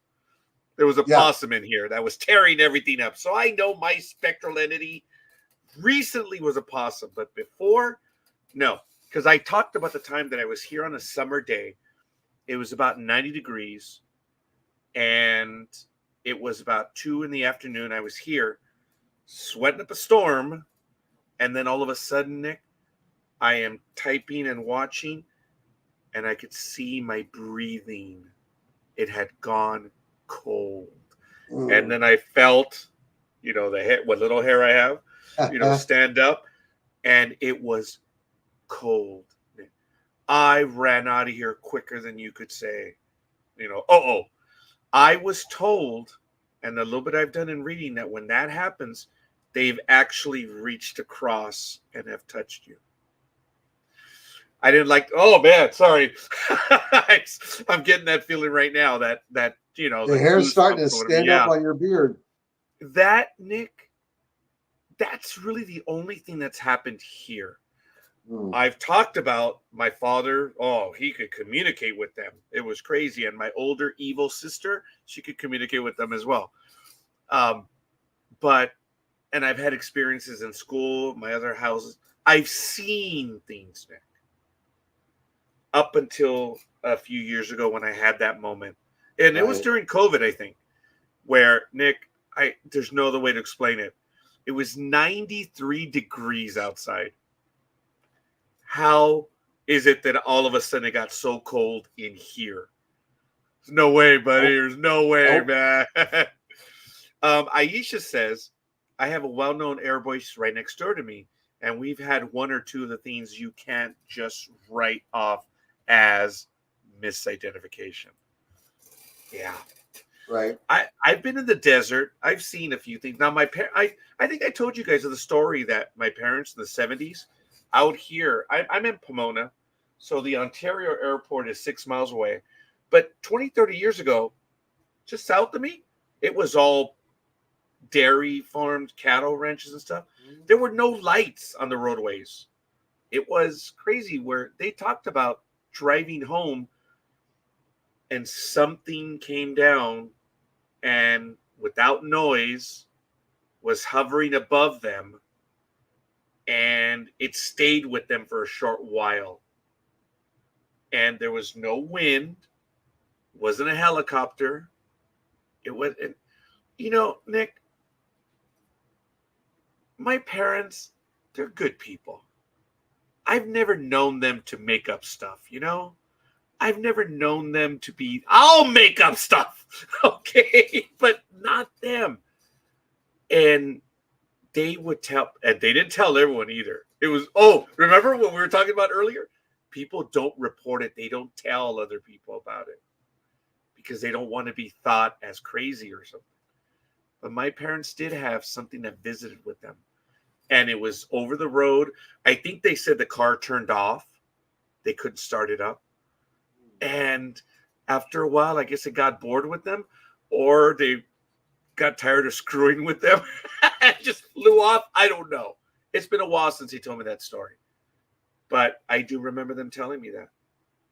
That's crazy, man. And that happened just 20 miles from here when there was nothing, just farms, dairy farms. Hey, Raj, I'm just curious. You don't have a fan in there? I do. Yes, I apologize. Just to move the air around, or? Yeah, I have it to move the air around. Yes. Do you Yeah, hear it? No, I can't hear it. But I was thinking of putting a seal. I now have a 2-car garage. I previously had a 1-car. Yes. And half of it is my workout area. I have weights and punching stuff and and the whatnot. And in the summertime it gets pretty darn hot. Oh, I always have the door open, but I have a screen that I bought for a 2-car garage. I was thinking of putting a ceiling fan in. I probably will do it before the summertime comes back, just to circulate the air. It will help, but do you have any insulation? No, it's a garage, right? Well, I keep the door open for one. Okay. Insulation is on 2 sides. Oh, so no. And the third side is just out to the, out the driveway. You're in the same spot I am, where there's not the cardboard, but it's not paneling, but they did put stuff around the garage. I mean, you might be able to barely see it right behind me, like particle board. Yeah. You see it? There is particle board, but it's no insulation. Yeah, so, my garage is drywall. It's all drywall. Yeah, I think that's what this is as well. So there's not much, and you're not meant to live in here. Now it's really funny. On a hot day, I'll get here, and it can be cool up until around midday. Oh. And then vice versa. It can be freezing outside, and I get in here, and it can be warm. So go figure. Yeah, I can't work out without having the door open, though. It has to be open, no matter what.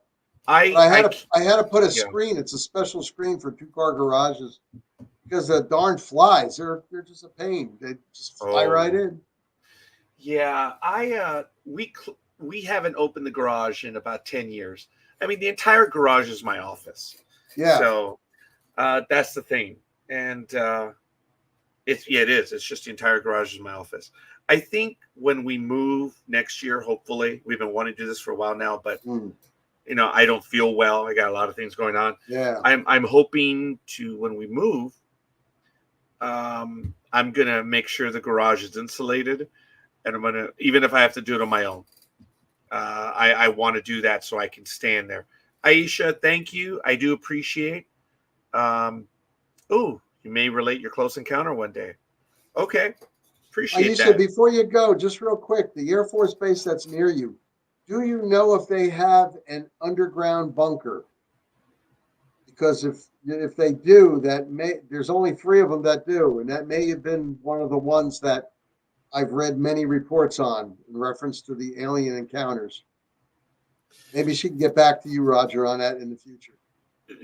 Or she may, if she's still here with us, because she just posted this. It was within a minute. She may be able to answer it. Now, she's former military as well. So she may be able to discuss some of it. She may not. I don't know. We'll see. We'll see if she heard the question. Yeah. And we'll get to it. Like I say, I know Tony's in the chat room. I sent him an invite. I don't know if he wanted to join us, but he's got a few stories as well. But anyway, all kidding aside, there are a lot of people that have stories out there, but they're just afraid to tell them because people will make fun of them and ridicule them. That's really sad. And other things might happen too. So. Oh yeah, you're right. In their career. Yeah. Like I said, and I've traveled the country. I've been to almost all 50 states, and I've spoken to Native Americans, and they will never, never, never talk about Dogman, Sasquatch, Thunderbird. They talk about a little bit. Skinwalkers, negative. Oh, those are scary, dude. But they'll walk away from you because they believe that if they talk about them, they'll come after them and their family. And also, really, I'm white, right? I'm not Native American, and they will not talk to me about it. Oh, okay. It would be great. Now, when I went up to Canada, the First Nations people, a lot of them were open and upfront, with me on that. I guess they don't have any such qualms about doing it, Because they're about talking about it. Canadian, eh? Because they're Canadian. They're friendly. Yeah, I maybe they're friendly or I don't know, but they maybe they don't have skinwalkers up there. Who knows? Mm, yeah. But yeah, I tried to get information. At least I got information on Thunderbirds, and they do find them to be good spirits, to be friendly. There have been sightings of Thunderbirds in Arizona and New Mexico, Western Texas, um, and even some Oh, parts of California. They've had sightings, Southern California. there Oh, you here go, she Nick. is. Oh man. Oh, in underground. One about 20 miles away. Yep. And I know because I've been in them. Okay. You see, There's the I, one. yeah. So there is one close to her.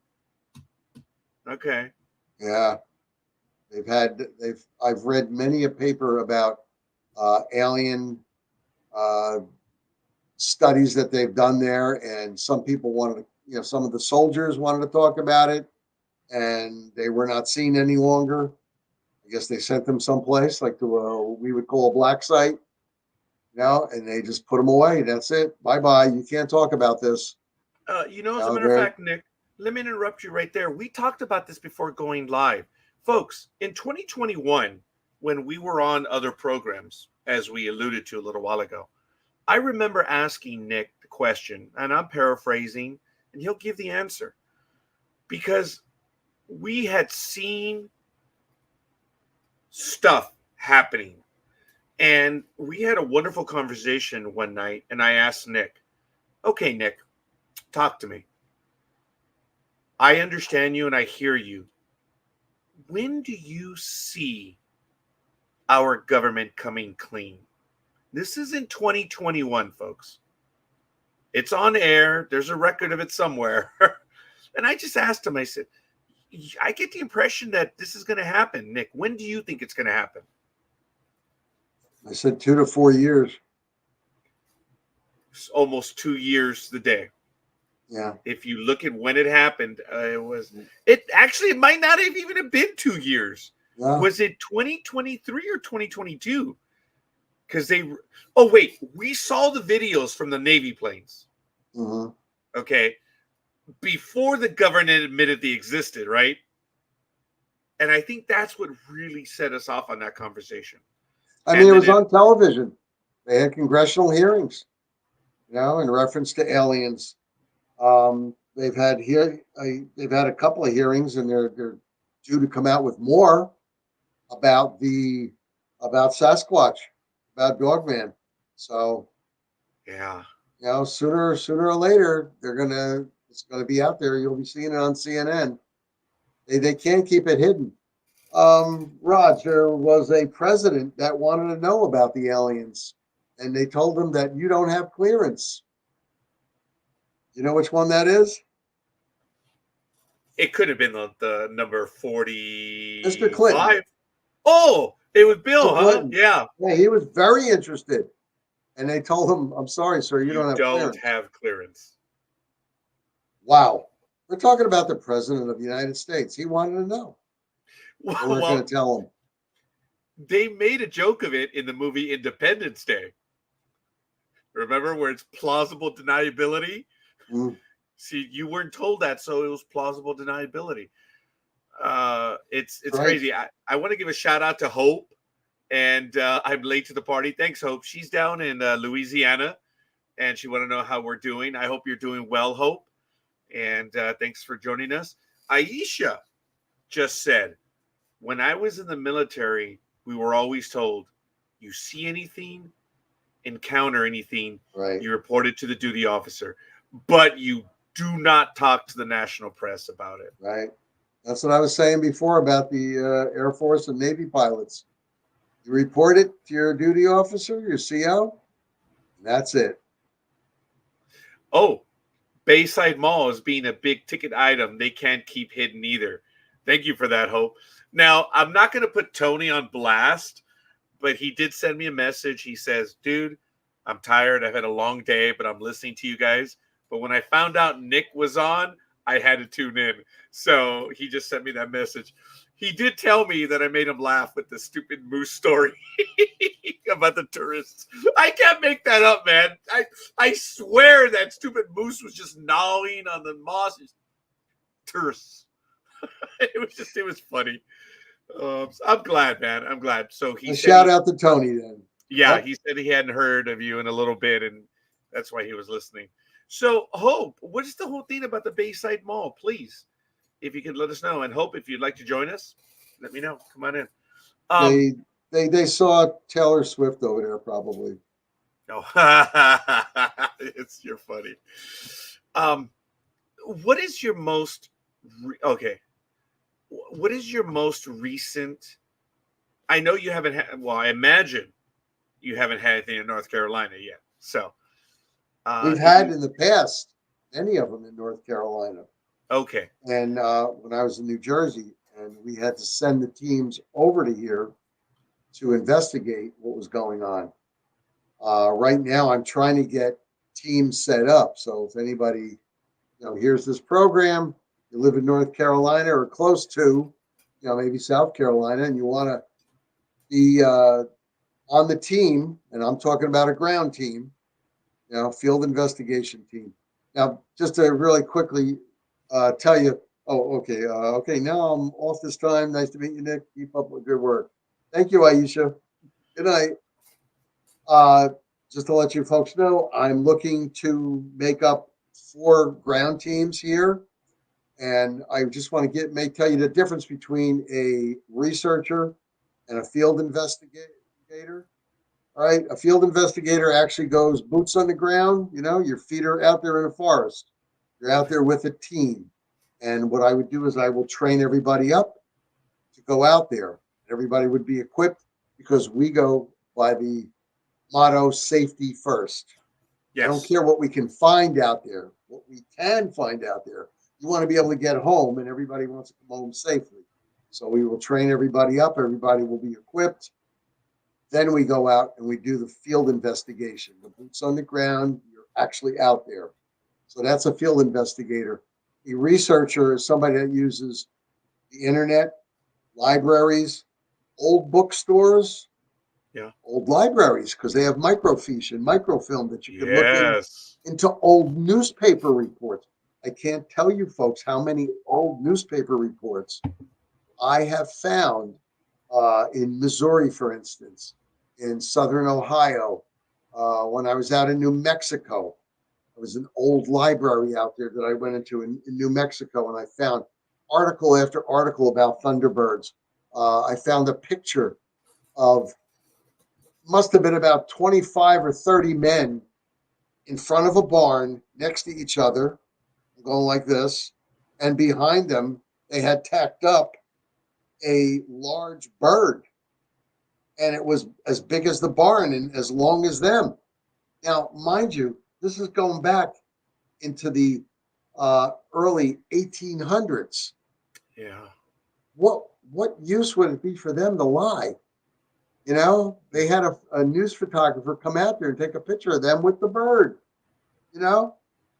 I mean, back then they had no Facebook and none of this, internet stuff. These, to become an internet star, they didn't care about that. It's just look what we found.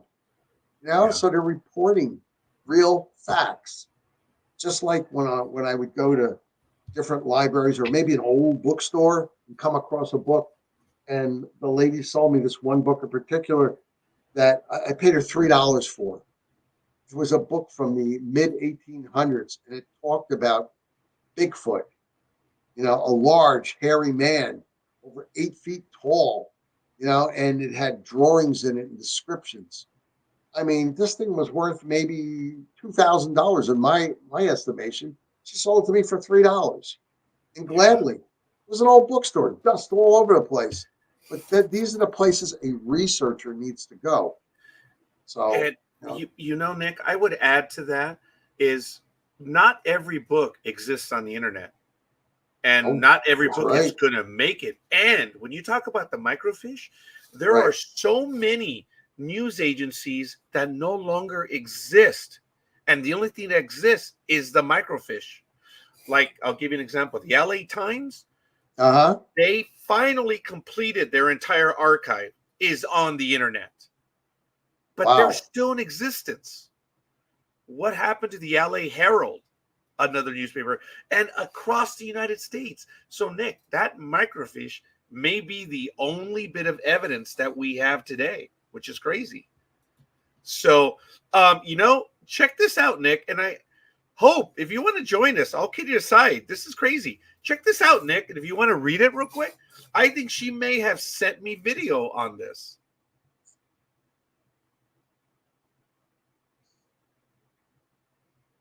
Oh, this is crazy, folks.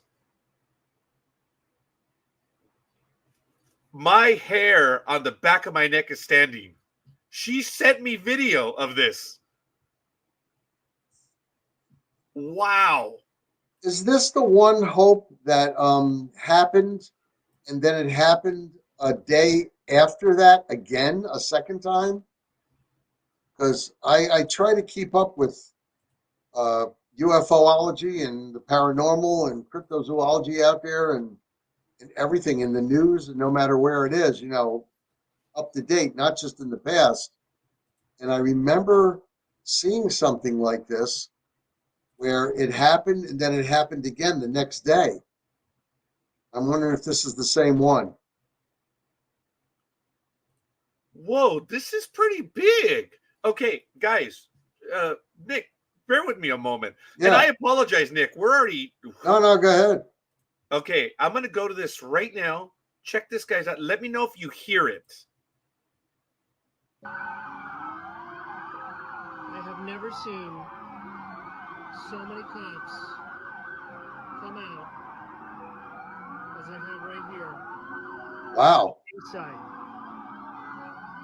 There's like That is absolutely crazy. Now, check this out. Good evening, America. Tonight, we address a story that has been clouded in secrecy. We've attempted multiple times to bring you details about an ongoing federal investigation involving a New York resident named Fitz. However, the Pentagon and the Department of Homeland Security have denied us permission to report in full. What we can confirm is that Fitz was present at the Bayside Marketplace on January 1st, where he allegedly witnessed something classified. He captured footage of the event, and that footage, we are told, is of critical importance. As a result, he's missing, his whereabouts unknown, following weeks of surveillance and federal interest. The government has refused to release any further information, and we are being warned not to press deeper. But the American people have the right to know why a citizen, an ordinary witness, has disappeared. What is the government hiding? We will continue to push for answers despite the barriers we face. This is about more than one man. It's about transparency and accountability. Thank you for joining us. We will keep you informed as this story develops. That's a I lot of missed police this. cars. Wow. Okay, Hopes, I did invite her. She says she's multitasking. She's not able to join us right now. She said there was speculation that it happened again the next day. All right. This was it then. Okay, now Miami police try to say they were called to the Bayside Marketplace due to a large-scale fight, but those who were in there said no fight, but large creatures instead. When did this happen? I think this was last year. Okay, I may have been a bit distracted if it was last year. Yeah. Now, what I also saw a news thank you, Hope. program. Go ahead, Nick. Yeah. I saw a news program on television now, not on the internet, where they were interviewing three family members at this one house where they said that the aliens came down. They saw them right in their side of their front yard. And then they called the police. Then it happened again the very next day. So this could very well be connected to this. Evidently, Florida was a hopping place at the time. Folks, this is absolutely crazy. Forgive me. Look at all the police cars. I mean, you don't get that kind of response for nothing. So many cops come out, as I have right here, at Bayside. There's like... That is absolutely crazy. So one in Florida, then one in Vegas. I'm embarrassed that I don't know. But if this was in 2023, folks, you all know the tumultuous events that were going on in my life in early 2023. So I could easily have missed this. From December 5th, from December 4th through March 3rd, you guys all know what was going on in my life. You know, the significant other, you all know the story. I had no idea, Hope, that you live for the paranormal and unexplained. She's been a host with us on other programs. Maybe, Nick, maybe she'll go ahead and join us in one of the future ones. Hope, I had no idea you were into this as well. That's crazy. Hope, if you're not a member of the Quad Coalition of Sciences, please do join, and or maybe one of the International Dogman projects. I'd like to have you as a contributor. It would be great. Because, you know, any kind of paranormal or unexplained feeds right into the Quad. This is the item that he's mentioning right now, Hope. This is it on Facebook. And look, there's my cousin, Patty. She's on there. And I'm on here as well. I joined. Patty was one of the first ones to join. Yeah. So that's my cousin. One of the only people that I actually fear on the internet or in real life. I fear my cousin. Wow. Just let me know next time. I'll set time aside to join. Roger, send me the links for that, please. I will talk to Nick. I don't talk about paranormal stuff. But, Nick, you have a program which you did not mention with us a little while ago. Where can we find it? It's on YouTube. That's what you said last time. I know you said you're going to be changing the name, but what is it right now? Oh, God, I don't know if he already changed it. Oh, okay, fair enough. I don't want to... My partner, I don't know if he already changed it or the other partner, he may have done it already. And if people go looking for it, it may not be there. Okay, well then, fair enough. Maybe you can get that first, and we'll put it as a comment. If you look for In Search of Living Legends. In search of what? In Search of Living Legends is one of them. And I'm trying to see if they changed the name of the other. We have two programs that we put out there. You know what? I'm going to have to give them a buzz and see what they do, because I don't do the video portions of it. I hear you. Do the research and investigation portion, and they do the computer section, you know, the video stuff. But what I'll do is I'll find out what they're naming it and what they've renamed it, and I'll send it to you, Raj. And I will announce it on the next Monday Night America, but we'll also comment in the chat room right here on Facebook. Paranormal and Cryptid Crossroads Research. That could be one of them. That's one of the sites, if that's what she's referencing. Not the show. We have a show that's named something else. Wow. I tell you, there are so many people that are so much better at this. She's into cybersecurity, so she's the one where we discuss little known cryptids is the Cryptid Consortium. So that name might still be out there. They may not have changed it. The Cryptid Consortium. You find anything on YouTube? Oh yeah, all of them come up. Check that out. The Cryptid Consortium. Look at that. All of them. Yeah, the bunny yip was a fun one. Okay, folks, there it is. That was July 13, 2024. So that's one of them right now. So that's good. You've got one right there. Yep. Yep, that's it. All right, so they didn't change the name on that one, but the other one may have been changed in search of living legends. I'm gonna have to take a look at that one, but I just subscribed to myself, so that is cool. That's Jay on the left, and there's Gary on the right. Oh, Belgian look at Malinois. that! I don't know who that guy in the middle is,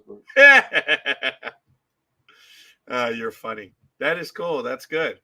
So, there is a lot out there, folks, but I know that Nick is doing quite a bit of this stuff, and it's really cool. So if you guys want to follow him, at least on that channel, and I'm sure they'll announce some other stuff on that one as well. How many programs do you do a week, Nick?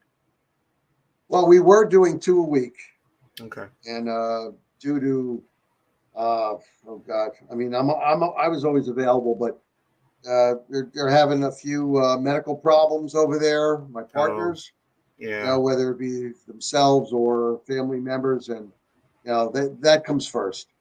That comes first before the shows come. So we're going to ramp everything up, revamp things around, and we'll probably keep the other one, the Cryptid Consortium name, but I don't know if they're going to change the other one. In search of living legends. Yeah. But if you go there, I'm sure you'll be able to find it, which is really cool. It's really neat. It's funny. Someone commented on that episode, the one that we were talking about, the bunny yip, or the bunny yip, is it? Bunny yip. Yep. Bunny yip. 3 months ago, I'm in Australia, Nick. How do I become a member of the IDP? It's a comment on the YouTube page. Oh, well, that's an easy one. All he has to do is go to Facebook and look up IDP, any of them. We are probably, like I mentioned, Roger, we're probably going to open up a IDP New Zealand and an IDP Australia. I just have to find someone out there that's willing to be an admin along with my regular 4 admins, and because I generally have anywhere from 5 to 6 admins. What does it say? I have a new list of videos to watch. Oh yeah. Wow, that is cool. Well, who knows, Nick? While all that is going on, maybe we could steal you away for a little while. Maybe we could do some stuff on a regular basis. But I know you're busy. I know you have a job, and you're on the East Coast, brother. Oh, hey, Nick, I'll tell you this: we don't have to do it on 6 p.m. Pacific or 9 p.m.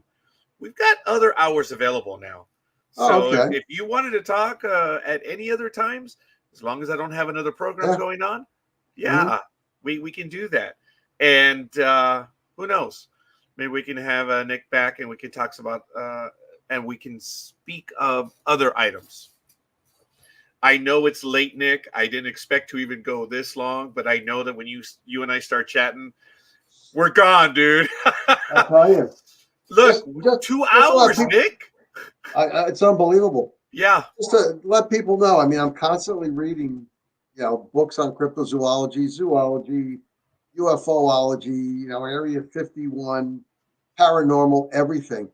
Here's one that I'm currently reading by the father of cryptozoology, Bernard Heuvelmans. Look how thick that sucker is. Wow. Yeah. You have to.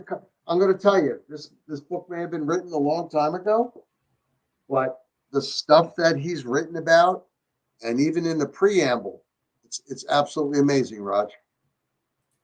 Amazing stuff you can learn. Yes. Tony says, awesome episode. Thanks for your time, Nick. It's Thank you, always Tony. fascinating to listen to you and your experiences. Yes. And Hope says, slide your possum over and make more time with Nick in the future. Well, look, folks, I'm going to leave it to Nick because I know he's very busy. And if he wants to return, hell, if he wanted to return as early as next Monday, he's more than welcome, or any other day. But, I'm open. I know that he is very busy and it's tough on him that hour. But I offer different hours, Nick. So if you want to do early morning, I could probably do early morning or afternoon. But what I like about your show, Raj, is we were supposed to start at 8:00 my time. What I like about your show is that it's live, and people can make comments and we can answer questions right then and there. So, I mean, I'm more than glad to do an 8 o'clock Eastern Standard Time show, until whatever hours. And just to Okay. let everybody know, we just pricked the beginning of discussions on all this knowledge that's out there for you to discover. I mean, just a tiny pencil prick, of how much stuff that we could talk about. I mean, we can go on for hours and hours and actually days and days.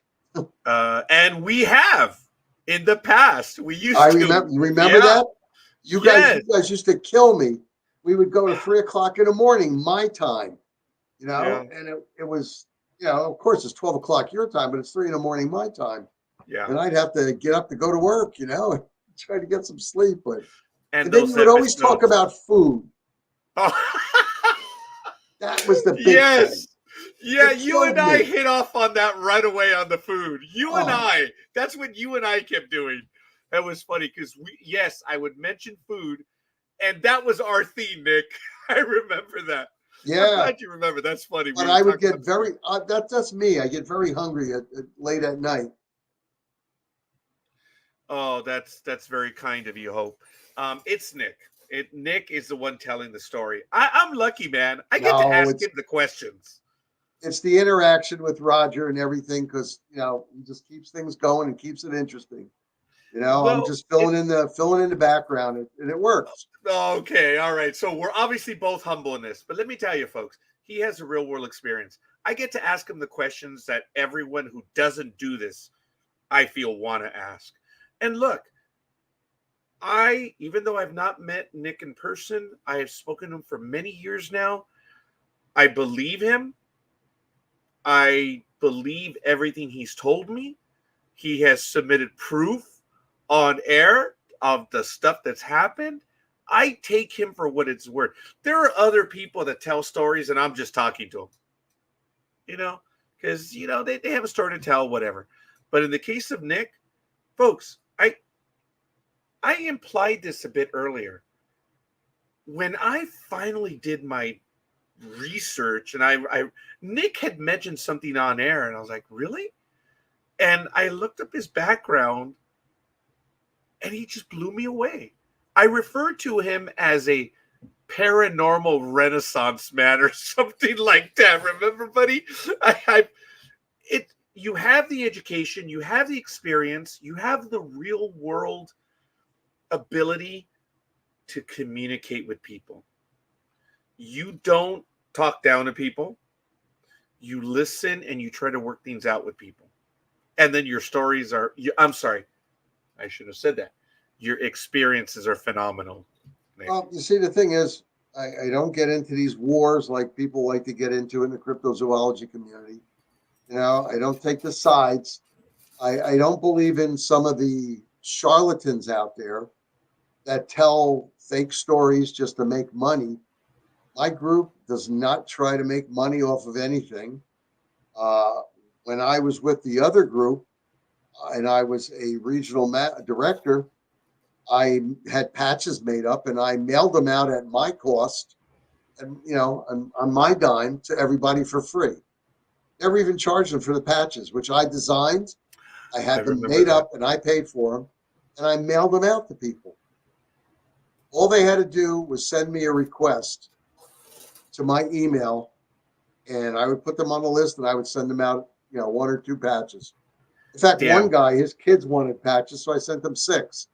I mean, it cost me a lot of money, but it's just to keep the interest in the dog man, and and it just helped people become, as a group, as a team, work as a team. And if you join the International Dogman Project, you're welcomed to the team, not the group. A group is a bunch of individuals that will work on their own. A team is a bunch of individuals that work together. So, I mean, that's how I look at it in any case. But I wanted to keep everybody's interest, and I wanted everybody to feel, cohesively involved. And when teams have went to different states, and we've had meetings with the membership in those states, everybody felt like it was a family gathering. you know, and we didn't do it to make money. We never make money. We've always lost because we try to give to cryptozoology. We don't try to take from it. I make my own money. I don't need to to tell fake stories and get in 1 million likes on Facebook to get people to donate money. We don't do that. We do it for the science, for the love of the science of cryptozoology. And I'm sorry for those people out there who don't believe cryptozoology is a science, but anytime you have to do the research and investigating that we do, well, I'm sorry, it's now a science as far as I'm concerned, because we bring real science to the investigations. We measure the footprints. We put objects out there next to the claw marks or the footprints. We contain things in paper bags, not plastic, paper bags. We do everything the scientific methods do. So, we're trying to bring cryptozoology to the 2024, era. And that's why I bought in. And that's why I like talking about the Quad Coalition of Sciences. He talked about it earlier, folks. Johnny Midnight, I saw your comment. Appreciate it. We posted it. But Nick, I always appreciated our banter, seriously. But then it's fun. Nick, I learned so much more about you. And there were shades that, dude, you don't talk. Oh, remember? That's what I said. You don't share your background with people. And that's how I asked you to be on that first time, to talk about you. And that's why I've had Nick on. I'd love to have him on because I believe in him. And I believe in his experiences. They're frightening. This man has a lot more than I do when it goes to going out in the middle of the night. I won't, Nick. That's when the forest comes alive, Raj. That's the best time. When you see eyes glowing in the dark and they're like 8 feet off the ground, you start to wonder, is there a branch on the tree and there's an owl up there? Oh, wait a minute, there's no tree there. It's just standing there. Wow. That's a lot of fun. Yeah. Hope says cryptozoology encourages scientific curiosity and the pursuit of new discoveries, sometimes leading to the identification of previously unknown species. It also provides an interdisciplinary approach, combining biology, anthropology, and folklore, offering insight into human culture and interactions with the natural world. While unconventional, it can challenge established knowledge and promote further explanation. And ladies and gentlemen, I present you the Quad Coalition of Sciences. Wow. Yes. Yep, that's what we want. We want people to think outside the box. And don't believe what you've heard. Believe what you're researching and reading about and seeing. And when you're speaking with people, believe what they're talking about and take it. And see if you can put 2 and 2 together and not come up with 5 as in Boolean algebra. Okay. Oh. I mean, when you're out there, listen, listen to what people have to say, because there's a lot of stories out there that there's fact behind them. And sometimes people will come out with their stories after keeping it inside for 10, 12, 15, 20 years. So, I mean, there's a lot of stuff out there. Are you familiar with them? We do not agree with this individual. Oh, so okay. I'm sorry, Johnny Midnight. We don't do it for the money. We don't beg people for money to donate to us. And there's been a lot of things reported by certain individuals out there that I've proven to be false, and is just things that just can't be done, that have been reported on certain channels. So I'd rather not comment on these individuals. But I appreciate you letting me know that Nick. And Johnny, I appreciate the comment. But there you go. There you go. And folks, we do. Oh, there you go. So Johnny, thank you. Appreciate that. But folks, Johnny now knows, like everyone else. And like Nick says, we do it live. We read your comments. And unless you're being a jerk about it, we're going to post them because we appreciate it. We appreciate that you spend time with us. That's one thing that Nick and I learned a long time ago. And that was one of the secrets. We're doing what we're doing, and people come to spend time with us, and they share their thoughts. We read them, we acknowledge them, and we'll tell you what we feel, right? Like you did right now, Nick. Yeah, straight up. I mean, there's some people I just don't agree with, so I don't post them and I don't publish them. In fact, I don't even watch their content anymore. I don't agree with you. That's it, plain and simple. It's a free country here, as far as I'm concerned, and that's how it goes. Yeah. You do what you do. I do what I do. Yeah. No, I hear you. Now, other than Dogman, because I'm not going to say it's your love of life, Nick, but if you, this is a stupid question, brother, but I'm going to ask it. If you had the ability, what would you investigate if it had not been a Dogman? I don't only do, Raj, I don't only do Dogman. I do all. Oh, right. And I apologize, but Yeah. I believe that's your concentration, but not your only one. And thank you for clarifying that. And you did tell me that, and I knew that, but stupid question.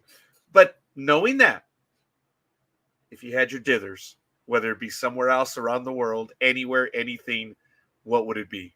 The Yeti. Whoa. Oh, okay. In the Himalayas. Yeah. Wow.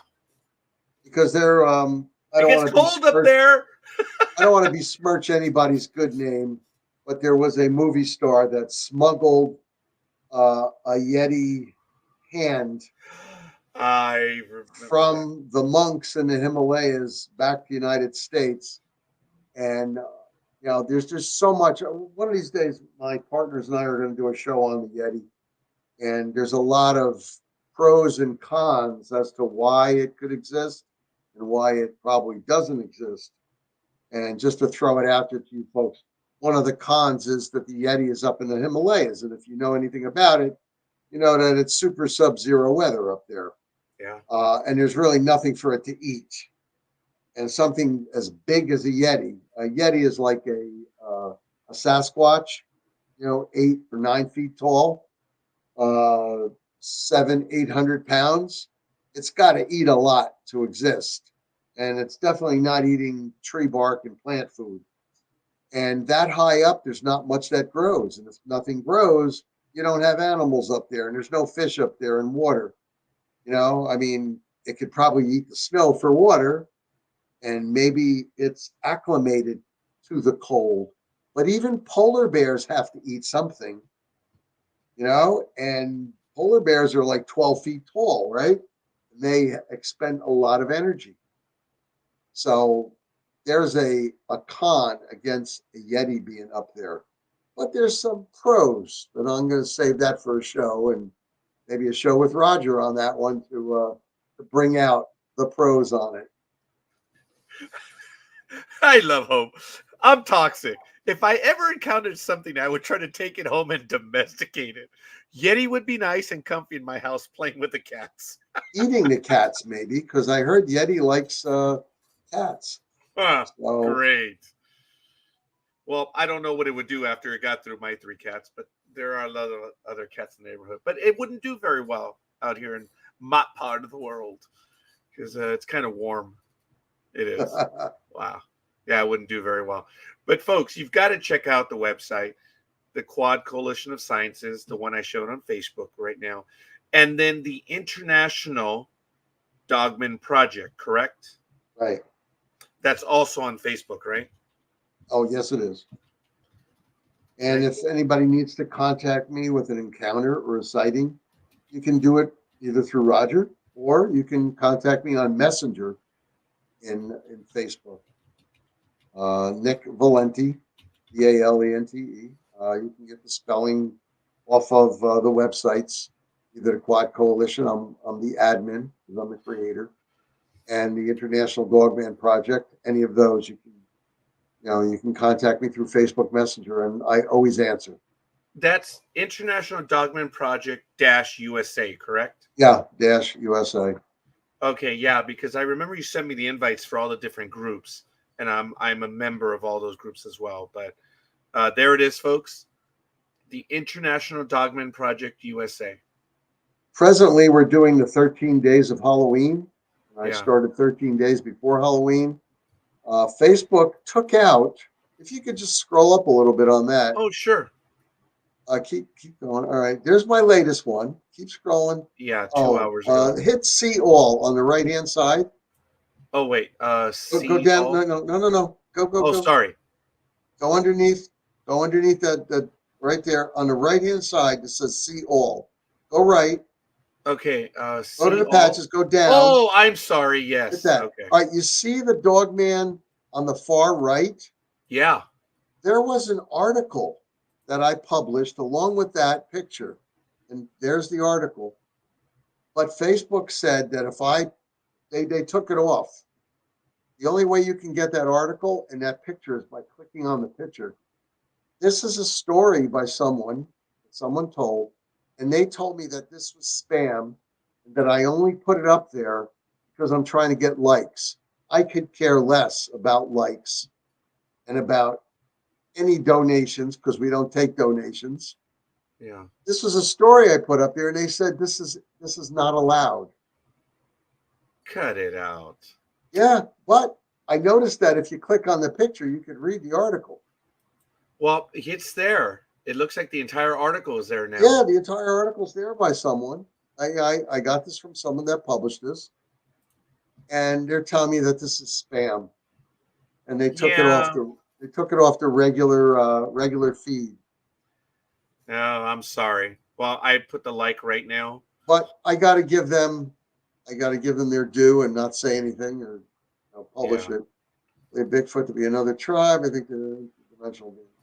That's true. The Native Americans do believe that. In fact, there has been written documentation that Native Americans interacted with them way back in the 1400s and 1500s. It's documented in the little notebooks that people used to keep back then. He would be full after consuming Nimrod. Lovely. Would be a snack. Her cats. Nimrod, I guess, is a chubby cat, huh? Yeah, she is showing probably eats lasagna. Yeah. The dogmen are being covered up by the government, such as HSI. Homeland Security? Oh, is she saying? Okay. Maybe so, yeah. Well, look, there's a lot of cover-ups. Johnny, I don't know if you were with us a little while ago when I had Homeland Security investigation. Okay, thank you. We had been talking about this in 2021, and I'm repeating it now, but I'd asked Nick, when do you feel they're going to start coming clean? And they did within 2 years. He told me within 2 to 4 years, and within 2 years, we started getting stuff in 2023. And this is not the videos of the Navy fighter squadron off the coast of California here. We got those. The government tacitly acknowledged those, but they also acknowledged other stuff. And that's what we were talking about. I said, all right, Nick, when are they going to come clean? Nick said 2 to 4 years. And it happened in 2 years. That was crazy. Our federal government has acknowledged they're not making a big deal of it because they don't, but it has been acknowledged. They had wait till the investigations come out on Sasquatch, Bigfoot. That's really going to rock this country, I'll tell you. We had spoken, Nick, and I don't know if you remember, but when we were on the other program some years ago, both DA Roberts and I remember listening to this YouTube video of these kids screwing around in the Pacific Northwest. And it was about, they were doing the Sasquatch call, right? Whatever. They were playing the sound. They had this awesome sound system. They turned it on. It was at night, and you heard it go off. And then they're like, okay, let's Nothing. Let's do it again. They sent it off again. They played it loud. And then you heard the guttural response, which was very close. And Nick, the hair is standing on the back of my neck because I remember that video and we can't find it anymore. Yeah. Those kids did the video and they said, holy crap, we're out. Oh, I lost Nick. Hopefully he'll come back in a moment. It may be late. He may have lost internet access. But I remember that story when we were talking about that. There he is. What happened? Homeland Security. What the heck just happened? They knocked off the network. I don't know if anybody online saw what happened, but I just got blanked out. Yeah, we lost you. We lost you for a few seconds. Okay. I just wanted to tell you something about Bigfoot. Oh, well, that's cute. That's the cat. That's Nimrod. Oh my God. That's her cat. You were right. Does she feed him plenty of lasagna? I wanted to mention something just for everybody's knowledge out there that they can write it down if they're keeping little books on cryptids. Let's talk about, Bigfoot / Sasquatch. Something people have found in the woods. They found little structures made out of tree. I don't want to say branches. I mean, literally trees, 10 foot long to 20 feet long, 10 to maybe 24 inches around. And they make these little teepees, but they're not fully enclosed. In fact, they're open. They're open to the weather. And nobody would use that, not even a Sasquatch, as a shelter. I've spoken to dozens of Sasquatch investigators. People have been doing it for 25, 40, 50 years. And most of them agree that it's a means to other Sasquatch that are going through the area that this is a good area. There's plentiful water, food, and it's a safe area. Now, I won't discuss everything about it, but also relating to Sasquatch, people have gone through areas of the forest and they've seen trees uprooted. Oh, now, yeah. Once again, trees that are 10 to 24 inches around, uprooted and jammed from the top down in, not from the bottom again, but from the top into the ground. Something that large, something that strong, that has done something like that. I mean, there have been people that have taken pictures of this. This is not AI. And people have taken pictures and posted this for years. What that means is danger, keep out. This is our area, stay away. And there's many other signs out there, like people think it's funny to get a big branch that's maybe 3 or 4 inches around and bang it on a tree. Oh yeah, I've seen those idiots do that. Yes. And then the reaction that they get is they hear banging, and then the banging gets closer, and the banging gets even closer. Well, by that time, their pants have been soiled and they're out of there. And that's exactly the response that the Sasquatch want, because they want them out of their area, because they have their families or their tribes in the area. You know, Raj? Yeah. And what you said about those young men, they had a stereo system. Well, people have gone out there and just, done Yeti sounds or what they thought was sounds, and they got responses. Yeah. And the responses would get closer and closer. And, it's not something they want. I mean, seriously, people, I know I'm really going overtime on this, 3 hours or so, but I want to express to you the importance of, if you're in this field, go to a zoo and go and see what a brown bear looks like, 8 feet tall. Yeah. If you're lucky enough to see a polar bear, 12 feet tall, imagine meeting something like that. Even the 8-foot bear out there. Just see what something like that looks like. This is something we know is real. Yeah. Can you imagine if that found you, a real brown bear? Now, nonetheless, Sasquatch has been reported to be up to 15 feet tall. Ugh. Okay. Dogman generally is under 8 feet, but still at 650, 700, 800 pounds with claws that are 3 inches, 4 inches long, with a face like a giant wolf and fangs, you're not going to want to, you don't want to find these things, Yeah. you know? So just be careful what you know, wish for and what you want to find out there. And please don't go out there by yourselves. Another tidbit of knowledge, Roger. I know you're running late here, but just a little tidbit of knowledge for safety. Besides the fact that I think people need to bring bear spray with them and water and food and proper, you know, clothing, and always wear gloves. By the way, always wear gloves. Very important when you're out there. And I don't mean little thin gloves. I mean like mechanics wear gloves or other type of gloves that you can. That's a brand, by the way, mechanics wear. I happen to like them much better than the other gloves. But something you need out there, you know, besides all the gear, is communication. Samsung is coming out with a phone that goes off the satellites. Oh, And you can't talk, but you can text. yes. Okay. And if you keep your locator service on, you can text to 911 and they can maybe locate you if you get injured out there. If you're out there by yourself, or even out there with 1 or 2 people, and you're maybe 5 or 6 miles into the woods, you're not going to drag your broken leg home. And your friends may not have the skills to get you out of there, you know, if something serious happens. So they're coming out with a phone, and might even be out now, where it has satellite capability.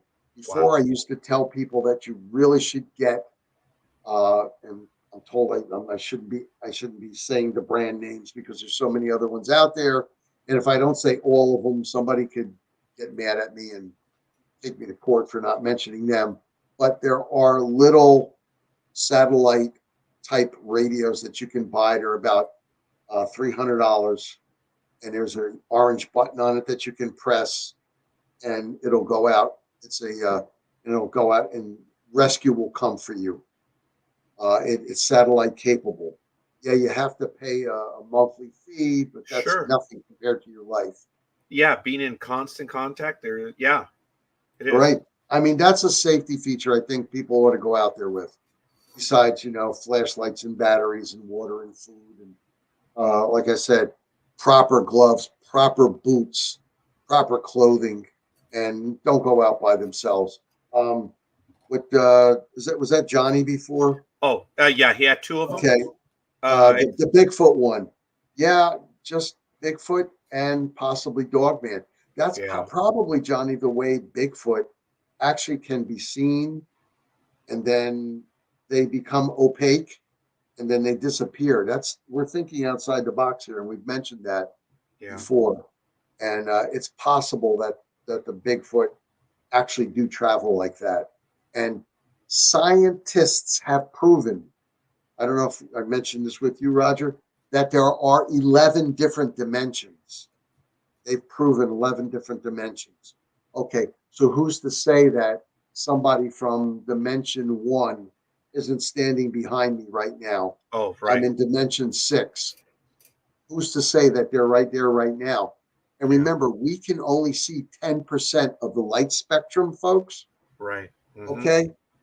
There are some humans that can see 26% of the light spectrum. They can actually see things that other ones of us cannot. And those are the people that report on paranormal things or things that they see that are unusual that we can't even see. If we could see more of the light spectrum, maybe we could see these other beings from other dimensions. So science has proven now there are 11 dimensions. You don't have to take my word for that. Also, what we can see in the light spectrum. Don't take my word for that either. You can look it up. But also our hearing. Remember, animals can hear up to like 147 times what we can hear. So there's so much out there that is not open to us because of our limited capabilities. That's why I wear those hearing those shooting hearing earpieces, Roger, because I want a little bit of an advantage. Maybe I can now hear 20-25% better than I could normally, and I could hear that mountain lion creeping up on my team, and we'll be ready for it instead of not being ready for it. Or I can hear that bear snorting, 200 feet away, whereas before I couldn't hear it. Maybe we'll avoid it. So you just got to be careful out there. Safety first. That's what it should be all about. Safety first. And Nick, I have to tell you, I thank you. I didn't know how long we were going to go. I'm just worried because I know you are 3 hours ahead of us here in the Yeah. And I'm sorry for that. But typical, you and I get together, and dude, we're gone. Anytime, Roger. I enjoyed being on the show with you.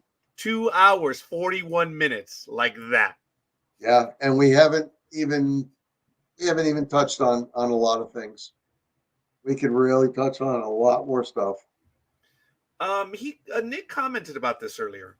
Yeah. Yes. Two things: a pistol, which is a 10 millimeter Glock, and a 308 rifle with special bullets for 200 grain. Because I believe a 200 grain bullet, if it can take down a grizzly bear, I would think it would be able to take down a Sasquatch or Dogman if I hit it in the right spot. Or at the very least, harm it enough where it would. So we can get out of there safely. I mean, Yeah. we carry a lot of other things that we would use first and foremost, because we're not out there to kill anything. We're not hunters. Right. We're only out there for research, and we carry the firearms for our protection. And we will identify first before firing. David Paulides, I believe, states the very same things you say, Nick. Yeah. Does he really? I don't really follow him, but Okay. I've heard the name. He does the missing persons things. Oh, okay. I think he does the missing person. All right. Well, look. There's another thing. There's another tidbit to throw out for everybody, and we could discuss this some night. Iowa is the #1 missing person state in the union. Number 2, people go missing either falling through a crevice in the ground. Someone has kidnapped them. They've been human trafficked, or a cryptid has got them. In Iowa? Yes, sir. I thought it was okay. Well, it's because it goes straight up, to Canada, and then they can go off to the West Coast and over to the, other countries out there that do human trafficking. Okay, fair enough. All right, I get that. Are you familiar with what's up in that triangle up in Alaska near Nome? That supposedly there's a lot of paranormal activity, and that's where a lot of people disappear as well. You familiar with that? I've heard, this is the third time I've heard about it. You're the third person. I have to say, I truthfully haven't put a lot of, investigation into it at all. Okay, fair enough. But I will write that down and check it out. And who knows? I'll prep for it again. But Nick, not that I want to end this. It's just I know, my brother, you've given so much time already. You've got a day tomorrow as well. Look, folks, we appreciate all the comments. Let us know if you want us to do it again. Find Nick, find me. We're right here on Facebook, and I'm going to throw it out to him. He has an open invite whenever he wants to do another program. He is more than welcome with us. And Hope, I had no idea you were really into this. You should join us as well. It's really cool. She's been on other programs with us. So. Oh, great.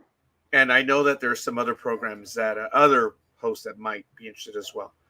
But look, Nick, as always, man, I can't believe it. 246.